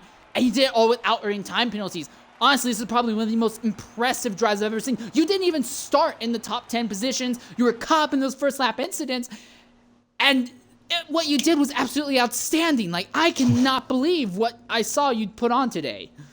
I appreciate that. Yeah, it was pretty difficult because you had to be patient getting past the mediums and the DRS train, but was able to pull it out at the end, and then had that incident at the end as well, but was still able to keep on track. I do have to ask, though, I saw you let Verti by shortly after that final restart, but then had to get back by him to keep the McLarens and the Ferraris behind. Then you let him by again. Was that intentional to try and get him ahead of Anderson in end-race time penalties, or was it just he was faster than you at the end there? Yeah, it was intentional. I think he might have been a little quicker than me on race pace, but I was definitely letting him through so that he could get the P2. All right, and speaking of P2, here is our P2 finisher as well, Verti. Verti, I do want to talk to you real briefly, but I want to kind of wrap up things with Smoothie here. All right, Smoothie, real quickly, with this very strong victory, I have to ask, what do you think this means for you for the rest of the season? Do you think you can kind of pull this result off again later on? Yeah, it's just going to depend on the track and the pace of the car. Don't have the greatest straight line speed. Somehow I did today with the setup, but hopefully, as long as I could keep them on track and keep finishing high up, didn't fight for a top spot at the end. Long ago, though. All right, well, thanks for talking. Verti, real quickly, second position, both on penalty countback and in on-track positioning as well as they cross the line. Outstanding 1-2 finish for your team. What do you have to say about your day today? Well, the start was pathetic. The start was absolutely horrendous, but with all the spinning and crashing and all the safety cars brought me back into it. And I somehow found myself back up into P4, I think. And then I managed to get through Ledger. Tim Smooth had an incident, but yeah, that's ultimately what got me second place today. All right, well, we saw your teammate at one point. He was on soft tires while everyone else was on mediums, flew through the field. But you did almost the exact same thing. One safety car restart later, you were on really fresh mediums while everyone else on the track was on, really fresh softs while everyone else on the track was on either worn mediums or worn softs. And you went right up to the field like it was nobody's business. It was honestly impressive what both of you two did today. I think earning 1-2 and doing it so strategically against the charging McLarens and the Ferraris as well at the end. Outstanding job. Like, I cannot say this enough. Normally, I'll see like one guy put on a fantastic race, but like both of you two, legit like top race. I don't think I've ever seen a team perform this well, especially considering that like neither of you really started super well. Yeah, me and Smooth were communicating at the end and to sort of just keep the McLarens behind and keep the gap to Anderson, so I could get that position back of him. And yeah, it worked out amazingly. Just got the position at the end by about 6-7 tenths, something like that. Yeah. But yeah, it was amazing. Really enjoyed it. All right, well, fantastic job by both of you today. I don't know if you guys are of legal age or not, but I'd say if there was ever a time to go drink in celebration, this would be the time. Congratulations on such an outstanding run for 1-2 today. All right, one other person I want to talk to is XRL Raptor. Raptor, well, without a doubt, I think you had the fastest car today. Indeed, but your strategy choices were definitely a bit lacking. Go ahead and talk us through the day from your perspective. Well, going into the qualifying sessions, I feel as though I was performing where I needed to be, and strategy, in my eyes, for all the testing I've done, strategy was where it was. It was just that spin at the end of my stint on the mediums is what really took me out of this race today. 'Cause I had the pace. I was getting consistently solid runs and good overtakes on some of the other drivers. It's just at the end of the day, traction was my own worst enemy at the end of the medium stint. Otherwise, I can pretty much guarantee I would have been on a podium today. All right, I know on the very first and second stints that you ran, you pushed the soft and medium tires extremely long What was it like on those last few laps on those extremely worn tires in stint 1 and stint 2? The softs felt just fine. In my tire testing, I've actually discovered that you can run the soft tire compound anywhere from 23 laps up to 29 laps, and I just found that it was more advantageous to push on the soft stints. It's where I was able to get a pretty significant advantage. All right, one more question. This one's more of a pot-stirring question, I guess. So if you want to not answer it, I can respect that. But obviously, Zola has been the veteran in the McLaren team this season. He started in the McLaren team, complained a lot about the other drivers not being able to earn points. Well, now that's turned around. The last 2 races, you've earned more points than your teammate Zola, and you seem to be doing better in the championship right now. So now the question is, do you think you're overtaking him as number 1 driver in the McLaren camp? Absolutely not. We are, as drivers, we recognize that we need to work together as a team to help advance each other.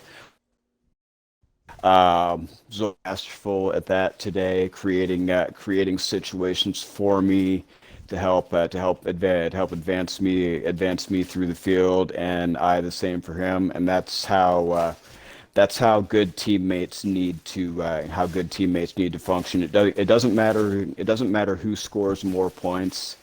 It's a matter of where we end up, and ultimately, I ended up where I needed to be in past situations. Mike has ended up where he needed to be. So we just need to continue to promote that kind of cohesion and get us to where we need to be for the season. All right. Well, I respect the fact that you guys are going to ignore the pot stirring and maintain good camaraderie and teamwork on and off the circuit. There's something to be admired in that. I appreciate without that. a doubt. All right. All right. Well, with that in mind, that will pretty much wrap up the broadcast from our end. Tomorrow, X1, X2, X3 will be going through their races at Mexico, 5 p.m. on this channel for X1, 5 p.m. on the alternate channel, all of these times UK times. 5 p.m. on the alternate channel for X3, I'll be broadcasting that race. And then at 8 p.m. UK time on the main channel will also be X2. After that, it will be a 2-week break, 2 weeks of no racing for Christmas and New Year's weekends. Then after that, the series will be going back to Brazil. I've been your host for today's race, Insane Leader 13. This has been a crazy event, but I want to say thank you everyone who joined in and watched us today. I also want to go ahead and say thanks to my co-commentator, even though he was not able to stick around for the entire event. I will let you all go. Thank you everyone so much for watching, and farewell.